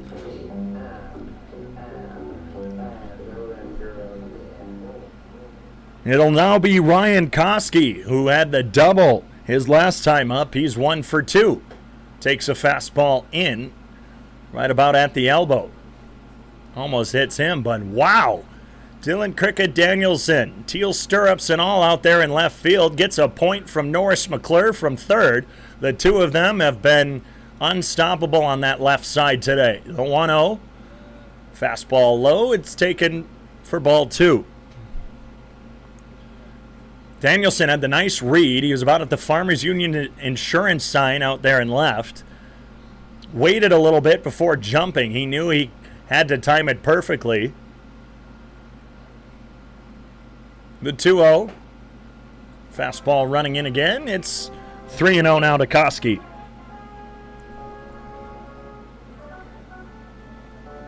So it seems like a week off has almost done good things for Cricket Danielson instead of hurting him. The 3-0 is right down the middle at the knees for strike 1. It's now the 4 and 5 seed in the home run derby, Pete Alonso and Salvador Perez. Alonso, the 5 seed, though he is the reigning home run champ, beat Vladimir Guerrero Jr. back in 2019. Of course, there was no home run derby last year. Slider misses outside, and with 2 outs, Ryan Koski draws a walk. That's his second time on base today. Koski now up to 14 walks on the season. Only has 1 stolen base, so might not see him be all too aggressive there at first. But it's Trent Sellers, who's 1 for 1 with a sac fly and a single today. Takes the first pitch he sees and grounds it hard into the Fremont Moo dugout. That foul ball presented by Keg Chicken. Order it, eat it, crave it. Keg Chicken. Still a 1-0 ball game with 2 outs here in the top of the 6th inning. It was almost 2-0, but Jack Simonson's home run was pulled back in by Dylan Cricket Danielson. A slider bounces off a home plate, kept in front of Will Olson, and the count is now even at 1s. Sunfish bats have been almost as quiet as they can be since this second half of the Expedition League has started. Fastball brushes back Sellers, and he's ahead 2-1.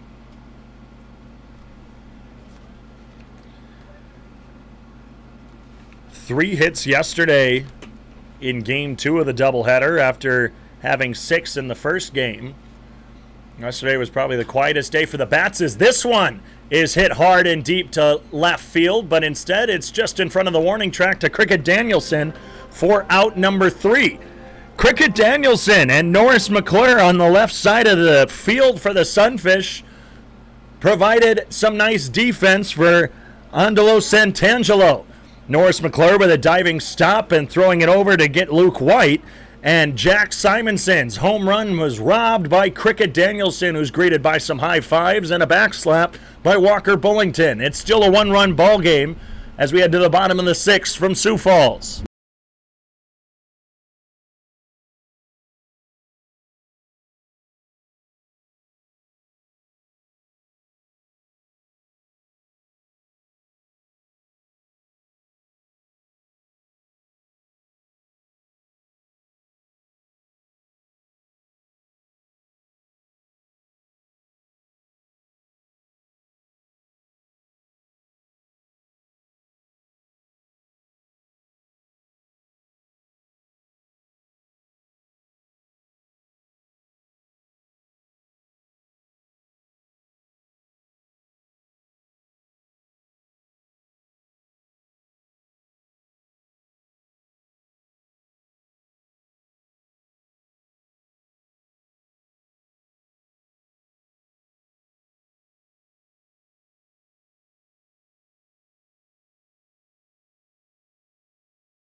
Let's go.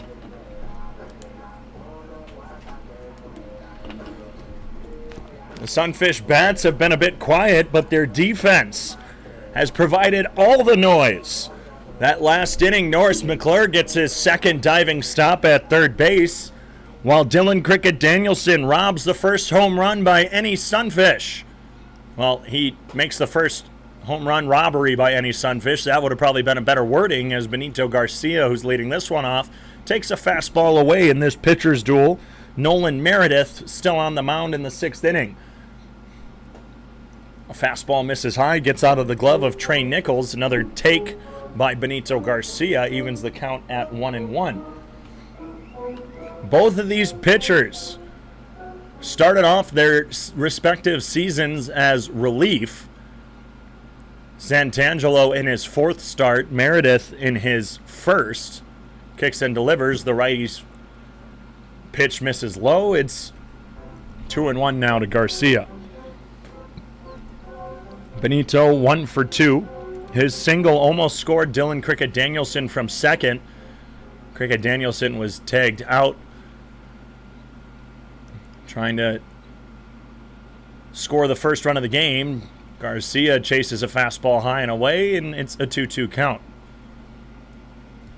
But Meredith and Santangelo putting on a show. It was the Moo who just got a bit more off of Santangelo. 1 run off 4 hits.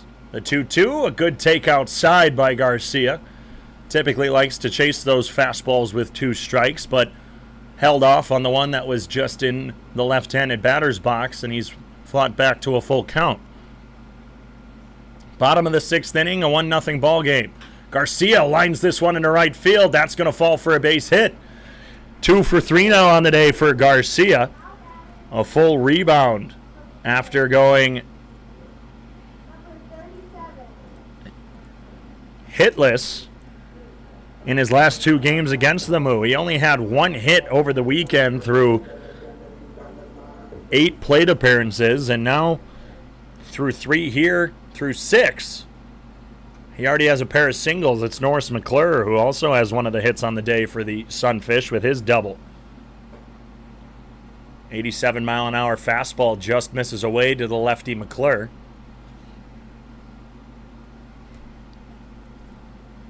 So 5 hits on the day for the Sioux Falls Sunfish, actually, not 3. The scoreboard out in right field got it wrong. Here's the 1-0. McClure fans on a lefty, or excuse me, on a fastball. The lefty fans on a fastball. Maybe that's what I was trying to say. It's a 1-1 count. But out of those 5 hits, Benito Garcia has 2, Dylan Cricket Danielson has 2, McClure has 1. Swings through another 88-mile-an-hour fastball. He's behind 1-2 now. Otherwise, everyone else on the day, well, mostly everyone else is either 0 for 2 or 0 for 3. Dane Frazier is 0 for 1. He did walk in his first plate appearance. The 1-2. Breaking ball outside. Good take there by McClure. He evens the count back up at 2. So with no outs, a runner on first, the tying run at first base, the go-ahead run at the plate. Meredith sets, checks over at first over his shoulder, kicks and delivers. Fastball high, and McClure has gotten the count full. Back-to-back at-bats with the count full.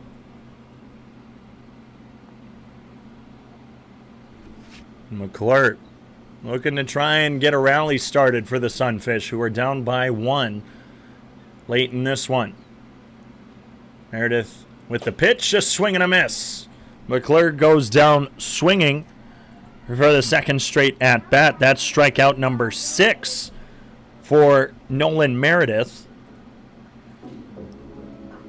In his previous 3 appearances, he only had a total of 7 strikeouts, 4 against the Sabre Dogs on July 4th, 3 against the Sodbusters on June 30th. He did not have a strikeout in his first appearance back on June 25th.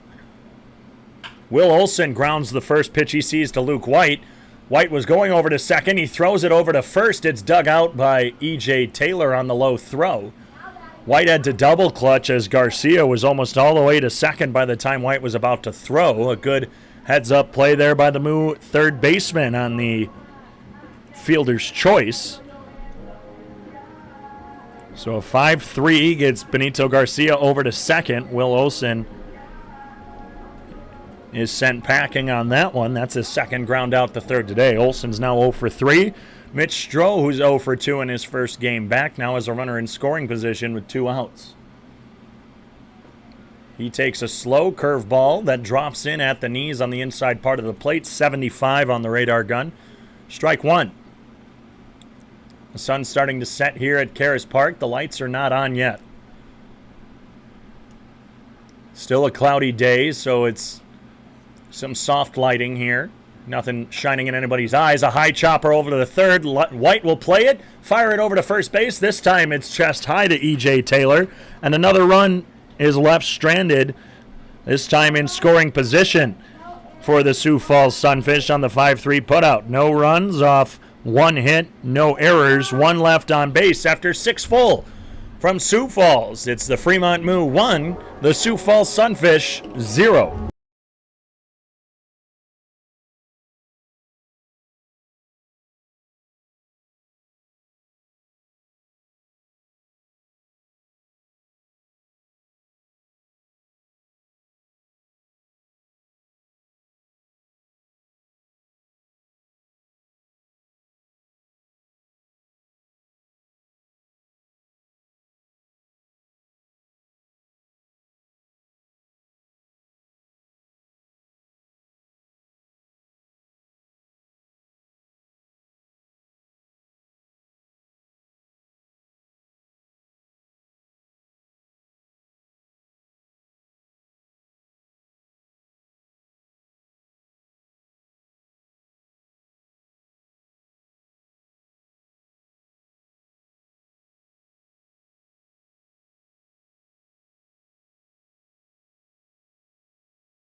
Fans, if you want to come to our game on Friday, make sure you swing by either of Norberg Paints to their location sometime this week.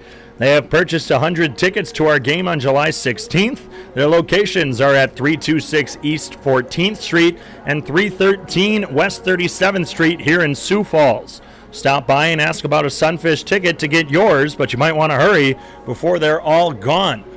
This Friday's game on July 16th is against the Fremont Moo. So if you want a ticket, make sure you stop by Norberg Paints. Once again, 326 East 14th Street and 313 West 37th Street here in Sioux Falls, South Dakota. Angelo Santangelo's night is done, and it's probably, if I may be so bold, his best outing of the season, in my opinion. 6 innings, 4 hits, 1 run, 3 walks, and a season-high 7 strikeouts for Santangelo. He was looking great out there, and it was just that pair of hits in the 4th inning, the single and a double, all with 1 out, and then the sac fly by Trent Sellers. that put up the lone run for the Moo. It's now Drew Ballou, the forkballer from Hawaii, on the mound. He'll first face Trey Nichols. Nichols 0 for 2, swings at the first pitch away. It's 1 strike now. Ballou, now it was rumored that today was going to be his last day. There's some news that I might have heard from General Manager Nick Moen, and I'll have to make sure I get the confirmation from him and the permission to use it on the air before I say anything. A slow curve hits at the knees to Trey Nichols, 74 on the radar gun, and Ballou has Nichols at no balls, 2 strikes. 1-0 on the season through 7 appearances, this making his 8th. He's started twice. 26 and a third innings pitched, 2.39 ERA. Throws another breaking ball again. It's 1 ball, 2 strikes. 29 strikeouts, 11 walks, 23 hits for Ballou. Averages just over 1 strikeout an inning and just under 1 hit an inning. His last appearance came last week with a 5-inning shutout in Game 2 of the doubleheader against the Wheat City Whiskey Jacks, and Ballou gets him to chase on the breaking ball low and away. And that's strikeout number 8 for the Moo, number 1 for Drew Ballou. So once again, Andalo Santangelo did it again. I've been so good at it all game, all season. There's usually 1 or 2 times I mess up on it. We're back to the top of the order. Darian Morphew, who's 1 for 3, with a single his last time up, right up the middle. It's a lefty-righty matchup, Morphew being the lefty. Fouls off the righty Ballou to the left side on the fastball.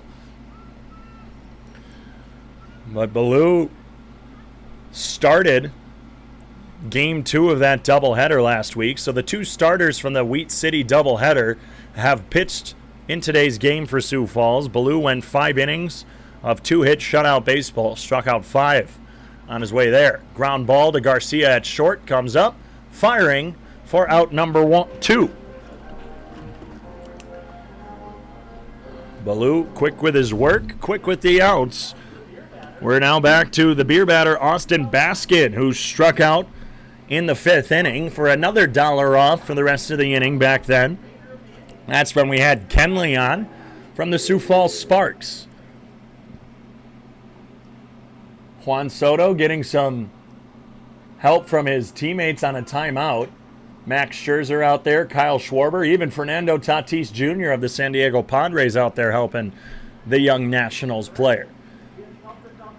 Forkball outside is swung on and missed for a strike. And it's 2 outs in the top of the 7th inning. 1-0 ball game. Forkball again is fouled off. It's no balls and 2 strikes. Ballou earlier this week, when it was announced who the All-Stars were, took to social media, or at least commenting on the Sunfish social media post on Instagram, saying, "I'm a forkballer. How did I not make the All-Star team?" He was enraged. The 0-2 throws the forkball again, but it's low. It's 1 ball, 2 strikes. I told him, it's just like, don't worry, there's a special All-Star game at the end of the season for forkballers. And he said, "Nope, I've already quit baseball. I'm going to become a ping pong player." Or table tennis is what he put. The 1-2. Fastball's fouled off. 89 from Ballou. Usually tops out at around 88. He had that bet going with his teammate and quite possibly now his best friend, Zeph Hoffpower. When Hoffpower, who's a position player, came in and said, "Try and hit 88. His first time, he only topped out at 87, but then Hoffpower got the last laugh as a curveball is grounded over to Garcia, throwing across his body, across the infield, gets it to Licone. Hoffpower finishing that story, of course, topped out at 91 as Austin Baskin slams his helmet up the first baseline. Back-to-back groundouts to short, and the Sioux Falls Sunfish still lead by 1. It's stretching time from Karras Park.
Hearing some of these Sioux Falls Sparks softball players with some of those cheers I was hearing about from our friend Kenley. They were saying, go one, go one.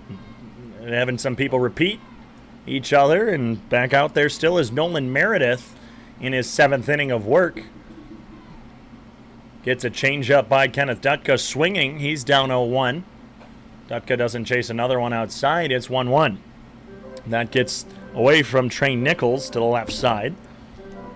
Dutka 0 for 2 with a pair of groundouts. Bottom of the 7th inning. Let's take a trip around the Expedition League, shall we? The Wheat City Whiskey Jacks are on top of the Badlands Big Sticks in the top of the 6th inning. Dutka fouls one off, 88-mile-an-hour fastball. He's down 1-2. 4-3, the Whiskey Jacks lead over the Big Sticks in the top of the 6th inning from Dickinson at Dakota Community Bank and Trust Ballpark. Here's the 1-2 to Dutka. He fans on an off speed for strikeout number 7 for Meredith. Dane Frazier 0 for 1 with a strikeout and a walk. The Whiskey Jacks got their first win since being swept by the Sunfish last week. They had 2 days off on Wednesday and Thursday, just like the Sunfish. They took a game against the Sewers Valley Sabre Dogs yesterday. Slider outside, misses, ball 1. The Casper Horseheads lead the Hastings Sodbusters from Hastings in the top of the 7th, 5-0. Fastball misses low and away. 2 balls, no strikes to Frazier. The Pier Trappers in the bottom of the 4th inning are trailing the Sewers Valley Sabre Dogs 6-2. The 2-0 to Frazier misses away, and Frazier lays off of that one to make it a 3-0 count. The Sabre Dogs currently at 5-5. They're a game behind the Mining City Tommyknockers. Frazier takes a fastball high, 88 on the radar gun, and that's the second walk of the day for Frazier.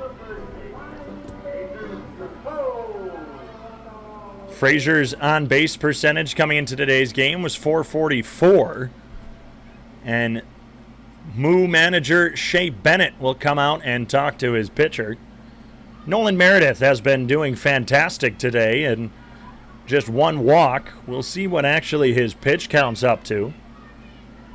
He is up to 90 pitches. That ball 4 was pitch number 90, and this might just be Shea Bennett allowing a pitcher in the bullpen to get a couple more going. I can see there's someone in the bullpen. I can only see his eyes above the Moo dugout, so we'll just have to wait to see who ends up coming in. And in Idaho, from Wolf Field, we're still awaiting the Canyon County Spuds and the Western Nebraska Pioneers to do battle. They have a 7:05 first pitch, but that is Western time, so 9:05, so we still have about 40 minutes until that one gets underway. Same with the Mining City Tommyknockers and the Spearfish Sasquatch from Three Legends Field. 1 out, runner at first. It's a 1-0 ball game. Jesus Lee Cone takes a breaking ball inside, 1-0. Lee Cone 0 for 2. His last at bat had the hard hit ball deep to center field. That was caught by Darian Morphew. Pickoff attempt at first. Got Frazier. Frazier caught sleeping at first. He's picked off by Nolan Meredith. The Sunfish lead the Expedition League in caught stealing, and that includes being picked off. That marks number 52. 90-mile-an-hour fastball misses high. It's 2 balls, no strikes. So the tying run is now taken off the bases, and Jesus Lee Cone now marks the tying run with 2 outs in the bottom of the 7th. He grounds one sharply over to second, backhanded by Sellers deep in the hole. He fires it over to E.J. Taylor at first for out number 3. So a costly pickoff as Walker Bullington is going to walk out and talk to the field umpire, who's brushing Walker off right away. Walker and this field umpire had some words in the doubleheader yesterday, game 1, and Walker's going to be talking to him. We'll see what happens with this when we return on the Sunfish Radio Network and the Sunfish live stream on YouTube.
Showtime Shohei Ohtani is taking his bats in the home run derby. It took him a while, but he's starting to get a few. He keeps lining out down the right field line, the lefty Ohtani. He only has 4. That looks like that's going to be number 5, and I think he's calling timeout. Juan Soto, who is the number 8 seed in this tournament, going against the number 1 Ohtani, hit 22. Ohtani just has to hit 23.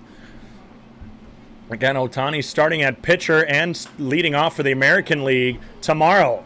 A sharply hit line drive into center field falls in front of Kenneth Dutka. He had to shield his eyes a little bit or try and find the ball. The sun has really gone down to our right. I think it might have been the lights shining in. Dutka's eyes couldn't help him see that one. It was shallow center field, so Dutka didn't have much of a play on it either way. Maybe he could have laid out for it if he saw it clearer, but either way, the leadoff man is aboard with a single by E.J. Taylor.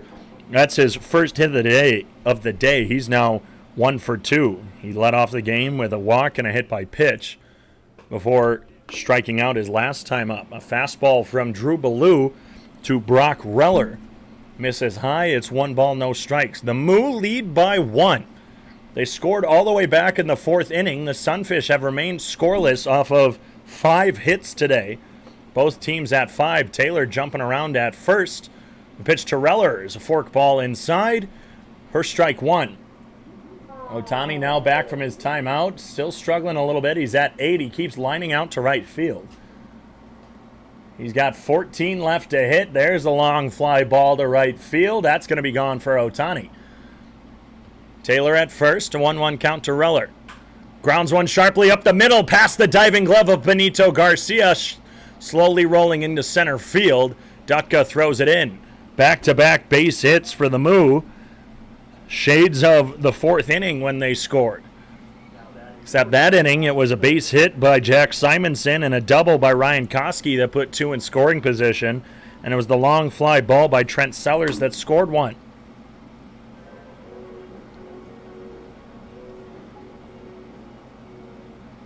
So no outs, runners on first and second. JT Mix kind of creeping over towards second. E.J. Taylor bouncing around. Drew Ballou not having any of it. Breaking ball, low and away, misses for a ball to Luke White. White 0 for 2 with 2 ground balls over to Norris McClure. The last one, a nice diving stop by the Sunfish third baseman. No double plays have been turned for the Sunfish today. Right now would be a nice time to get one. A nice ground ball, but instead a curveball will be swung on and missed by White. It evens the count up at 1-1. McClure playing about 2 steps back from the infield grass. I'd say he's actually about half a step behind the line in third base, like the third base line. There we go. Or the line between second and third. That's what I'm going for. Sharply hit ground ball. Steps on third, fires it over to second. Low throw over to first. Almost gets over the head of Lee Cohn, who has to hop up. A 5-4 double play. The throw was a bit low to JT Mix, and it had a bit trouble turning it. Would have been a heck of a time to turn a triple play. Luke White was sprinting his heart out to try and not let the Sunfish turn the triple play. So a 6-4 double play makes 2 outs and only a runner on first now for Jack Simonson. Oh, they were so close. I was not trying to get too excited on that one. Fork ball swung on and missed. Simonson shakes his head a little bit. I don't think there's anyone in the Summit League who throws a fork ball, to my knowledge. So the North Dakota State Bison will have to try and fight off Drew Ballou. He's down 0-1. Ohtani, with 19 seconds left, has 20 home runs. This time a breaking ball misses low. It's 1-1. 13 seconds left. Ohtani still down by 2. He launches this one high and deep to center field. 7 seconds. Hits another one. That might be the tying one. It's going deep. Ohtani with the final one with 1 second remaining. He gets one more throw. He lines it out. It's a tie. 22-22. Ohtani came back. Ties Juan Soto. Here's the 1-1. Fastball right on the outside corner of the plate. It's 1-2 now to Simonson. Ohtani was swinging his ever-loving heart out near the end of that one. He's hunched over with a red Gatorade. He's got a minute of bonus time. He just needs to hit one and move on to the next round of the home run derby. Luke White at first, 2 outs. Jack Simonson with a 1-2 count. Moose still lead by 1. This one's drilled high and deep to left center. Going back is Dutka. Just in front of the warning track, he'll make the catch. Simonson has been hitting him hard today. His last at bat, he was robbed by Dylan Cricket Danielson. This time, he hits it just shy of the warning track in left center field. A key double play for the Sioux Falls Sunfish. Leaves a runner only at first. No runs off 2 hits, no errors, 1 left on base. The Moose still lead by 1 when we return for the bottom of the 8th inning on the Sunfish Radio Network and the Sunfish live stream on YouTube.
It was a heck of a pitcher's duel between the 2 starters today. 2 guys who started off the season both in relief roles. Nolan Meredith for the Fremont Moo getting his first start today. Andalo Santangelo getting his 4th start. D'Lo went 6 innings, allowing 1 run off 4 hits, 3 walks, 7 strikeouts. Meredith mirrored him, but did just a tad bit more. 7 innings, allowed 1 more hit, no runs, 1 less walk with 2, and had 7 strikeouts as well. So Meredith is done after 7 as Dylan Cricket Danielson swings through a fastball from Levi Kiuchi. The Sunfish saw Kiuchi throw 4 innings on Friday in the Sunfish victory. A breaking ball misses away, but Alex Shoemaker will say that Cricket Danielson went for strike 2. 0-1 through 6 games is Kiuchi, 4.62 ERA through 11 2/3 innings pitched.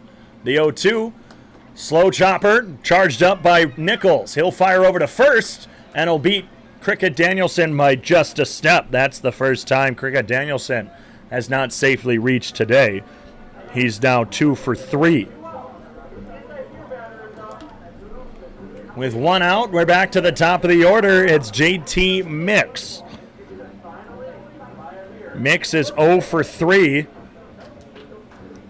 2 of his at-bats were flyouts where he swung on the first pitch. We'll see how he attacks Kiuchi. He shows bunt up the third base line, charging his White. Mix running it out. The throw from White is very late, and JT Mix bunts strongly up the third base line, and the anti-beer batter, as we like to call it here in Sioux Falls, if he got a hit, it's $1 off beer. So the anti-beer batter makes it $1 off beers for the rest of the inning.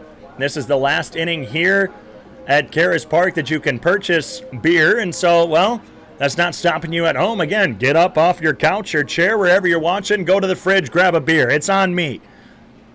Tell him David sent you. Benito Garcia, 2 for 3 on the day with a pair of singles, takes a fastball outside for ball 1. Juan Soto in overtime hit 5 home runs, got up to 28. Ohtani with 24 seconds left is already up to 27. And I think that's 28 that he just hit. The pickoff attempt at first did not get JT Mix. Dane Frazier already a victim of a pickoff. It's 1 ball, no strikes. Ohtani just crushed one. It was just a bit low. It's tied at 28. 6 seconds remaining. Another pitch, and this one's high and deep to right center. Not sure if that's going to make it. Ohtani with no seconds left as Benito Garcia drills this one into center field and deep. JT Mix is back. He's taken a second. The throw from Morphew off the catch is a bit wide right. Bounces into the chest of Trent Sellers just to the right of second base. So a long sac fly gets JT Mix over to second. And with 2 outs, it's Norris McClure. He doubled all the way back in the first inning and now has a runner in scoring position with 2 outs. It was similar back to the third inning when McClure had Benito Garcia on second and struck out. He pops up the first pitch he sees. Left side coming in is White. Going back is Nichols. And White will make it just to the left of the third base coach's box. Another run. Left stranded out there in scoring position on the fly out to third in foul territory. The Sunfish, no runs off 1 hit, no errors, 1 left on base. We head to the 9th inning, and it's still 1-0 Moo. Can the Sunfish come back? Can the Moo tack on a few more? We'll see when we return to Karras Park and Sioux Falls.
Top of the ninth inning. The Fremont Moo lead the Sioux Falls Sunfish 1-0.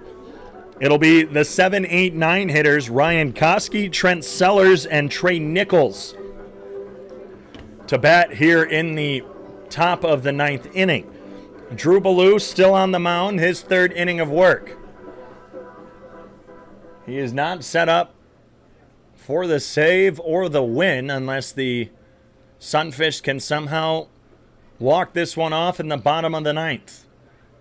First pitch is a fork ball high. It's 1 ball, no strikes. In the double overtime of the home run derby, what I'm being told is the rules were you got 3 swings to try and hit home runs. Juan Soto hit 3 home runs. He's now at 31. Fastball misses high to Ryan Koski, who's 1 for 2 with a double, a strikeout, and a walk. He's ahead 2-0. Shohei Ohtani now gets his 3 swings. If he misses one of them, he's out. But at this point, he's in double overtime of the home run derby when he's the starting pitcher and leadoff hitter for the American League tomorrow. Fastball drilled high and deep to left. A bat flip as, well, now Dylan Cricket Danielson is coming in a little bit. That one looked like it almost died. Not sure if Koski flipped his bat because he thought it was gone or flipped it because he just missed it. Either way, he flipped it, and he's touching third and heading straight to the Fremont Moo dugout, out number 1. Cricket Danielson been a bit busy out there in left today.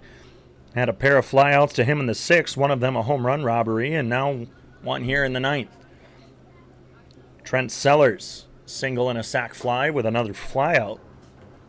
Takes a fastball away. It's 1-0. And Juan Soto, as Shohei Ohtani couldn't get a home run, is now moving on to the second round of the home run derby. Good showing there by Ohtani, though. Leads the MLB with 33 home runs. Fastball away makes it a 1-0 count.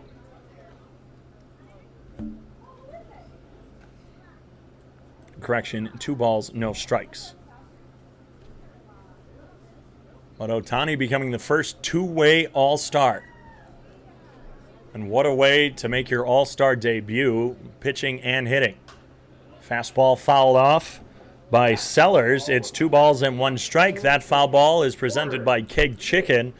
Order it, eat it, crave it, Keg Chicken. The Sunfish return tomorrow in Game 2 of this series against the Moo.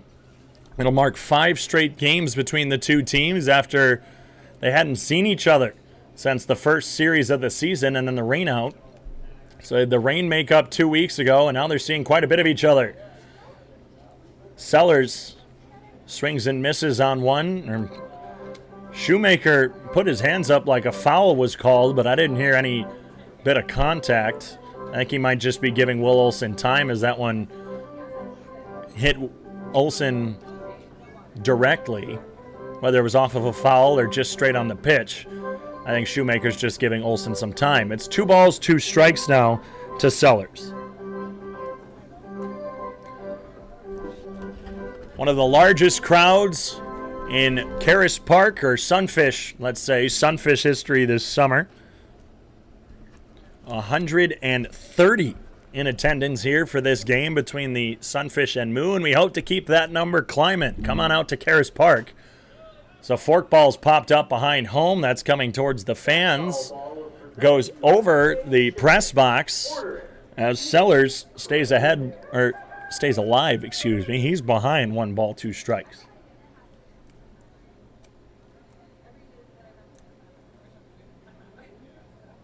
Ballou calling time himself, just calming down. Trying to get through this one in what might be his last appearance in a Sunfish uniform this summer. 1 ball, 2 strikes to Sellers. Inside, jammed him, popped up, left side. McClure on the outfield grass now charging in. Garcia behind him with the backup. He'll make the catch, toss it to Garcia, who relays it over to JT Mix. Back-to-back flyouts. 3 straight if you go back to the Jack Simonson flyout to center.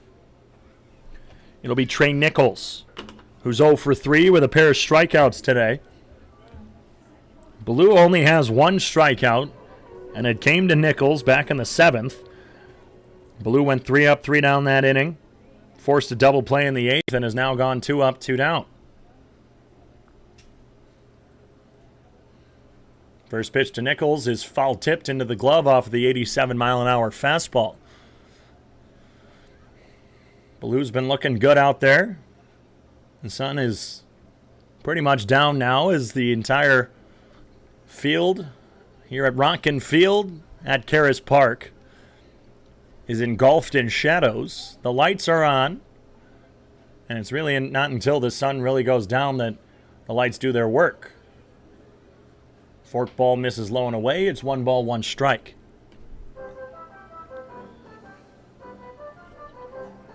Sunfish are down by just 1 here in the top of the 9th. Due up for them in the 9th inning will be Will Olson, Mitch Stone, and Kenneth Dutka. The 1-1. Fastball just misses up and in. It's 2 balls, 1 strike. Olson and Dutka, the 2 home run leaders for the Sioux Falls Sunfish. Olson has 5. Dutka has 3. He's tied with Jonathan Brandon. Dutka had that grand slam here at Karras Park a few weeks ago against the Spearfish Sasquatch. A fastball misses low. The count's now 3-1.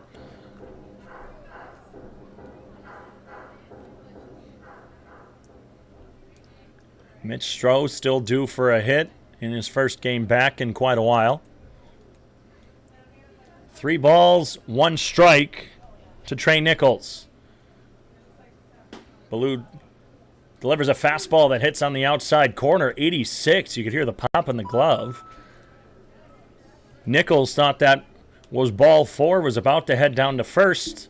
He quickly turned around as Shoemaker called strike 2. Full count now. Baloo, glove up, brings it down to his belt, kicks and delivers. Pop up, right side, just behind the first base coach's box. Lee Cone makes the catch. 3 up, 3 down for the Fremont Moo. Drew Baloo keeps it a close game. Just 1 run stands between the Fremont Moo and their 2nd straight win, and it's the 1 run that separates the Sunfish for getting back on the winning track or losing their 2nd straight, their 3rd of this second half of the season. Can the Sunfish walk it off? They've done it once before here at Karras. We'll see in the bottom of the 9th inning on the Sunfish Radio Network and the Sunfish live stream on YouTube.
It's Will Olson, who in the only walk-off this season for the Sioux Falls Sunfish was the run that scored. He was at third base when Norris McClure in his first game of the season, as a slider hits the lower part of the zone at the knees for Will Olson for strike 1. Norris McClure all the way back against the Souris Valley SaberDogs. Walked it off on a walk that scored Will Olson. Olson swings in front of another breaking ball. Strike 2. Again, Kiuchi was the pitcher who pitched in relief 4 innings on Friday.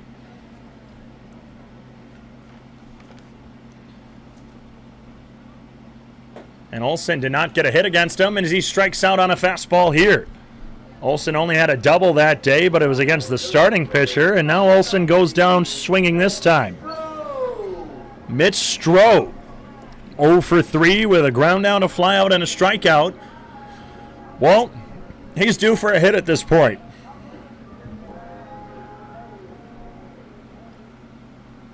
Six hits for both the teams. Both defenses have been on fire with no errors. Curveball misses high. It's 1-0.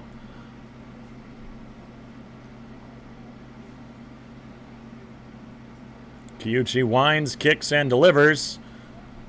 Fastball's fouled off to the back netting. It'll be Kenneth Dutka, who's 0 for 3 as well, in the on-deck circle. Dutka has one of his home runs this season against the Fremont Moo. It was down at Mulder Field. The 1-1 is lined sharply into the left center field gap. Diving is Koski, who'll make the catch. Superman out there made the catch as Mitch Stone has to take the hard turn heading back to the Sunfish dugout. It's a web gem. As a baseball fan, you love to see it. As a Sunfish fan here in the 9th inning, that's something you hate to see. Kenneth Dutka is the last hope for the Sunfish here in the bottom of the 9th. They have not been shut out yet this season. A fastball misses the lower inside part of the plate, It's 1 ball, no strikes. Sunfish are one of the few teams in the Expedition League to not be on the losing end of a shutout. Pop up, left side, coming in is Koski. And that streak has ended. The Sunfish go 3 up, 3 down in the 9th inning. A Superman dive by Ryan Koski saves the shutout. The Sunfish have lost back-to-back, and they are now tied atop of the Clark Division standings with the Fremont Moo. The Moo improved to 8-3, while the Sunfish fall to 8-3 in this 1-0 loss. Your final time, 8:54. A quick one here at Karras Park. 2 hours and 16 minutes for this 1-0 pitcher's duel. Your winning pitcher in his first start with the Fremont Moo is Nolan Meredith. Meredith went 7 innings of 5-hit shutout baseball. He struck out 7 in the process. He was dueling it all the time with Andalo Santangelo. D'Lo went 6 innings, allowing 1 run off just 4 hits, 3 walks, and 7 strikeouts. Getting the save today, Levi Kiyuchi. Kiyuchi pitched 2 innings, allowing just 1 hit, no runs. He went 3 up, 3 down in the 9th inning to secure the 1-0 victory. The Moo, 1 run off 6 hits, no errors. They left 1, 2, 3, 4, 5, 6, 8 left on base, while the Sioux Falls Sunfish are shut out for the first time this season. They had 6 hits, no errors, and they left on 1, 2, 3, 4, 5, 6. They just couldn't get it going. Only 6 hits on the day. Their hitting just couldn't get going, and they left a couple guys out there in scoring position. Norris McClure in the first inning had a double. He was left stranded. Dylan Cricket Danielson led off with a double, and it was Benito Garcia who singled. And Dylan Cricket Danielson, unfortunately, just couldn't score on that one. He was tagged out on a very close play at home, and Benito Garcia would be left stranded out at second. Dane Frazier was left stranded on a walk in the second inning, as was Dylan Cricket Danielson with his single in the 5th. Benito Garcia would make it all the way over to second on a fielder's choice in the 6th after a single, but would be left stranded on a ground out. Dane Frazier caught picked off at first after a walk, and JT Mix bunted on for a single, advanced on a flyout by Benito Garcia, but it was a flyout by Norris McClure that would leave him left stranded in the 8th. So while it was only 6 left stranded, it just wasn't that many people who could get on today for the Sioux Falls Sunfish. A bit too many offers on the day. This is still good progress for some pitching, especially Santangelo, who after last week just could only make it through one inning against the Wheat City Whiskey Jacks in Game 1 of that doubleheader. And it was Santangelo pitched, not Game 1 of that doubleheader. That was actually just Game 1 of the series. I kept saying the doubleheader. He went one inning, allowing 3 runs off 3 hits in that game. But tonight, bouncing back, going his longest ever, 6 innings, allowing just 1 run off 4 hits, and striking out a season-high 7. So a good outing there by Santangelo. Drew Ballou came in and shut the door as well, pitching 3 innings of scoreless baseball, going 3 up, 3 down twice, only allowing 2 hits, but forcing that ground ball in the 8th inning. Nolan Meredith, though, just kept shutting out the Sioux Falls Sunfish. He kept them hitless in 3 innings, allowing just 2 walks through 7 innings. Meredith in his first start going as long as he could, and he did it well for the Fremont Moo, who now tie the Sioux Falls Sunfish at the top of the Clark Division standings. Game 2 of this series and Game 5 straight between the Moo and the Sunfish happens tomorrow at Karras Park. First pitch once more, 6:35 from Karras Park between the Fremont Moo and the Sioux Falls Sunfish. Once again, the Moo win on 1 run off 6 hits, no errors, 8 left on base. And it was the pitcher's duel that kept the Sunfish scoreless for the first time this season. No runs, 6 hits, no errors, 6 left on base. Nolan Meredith getting the win.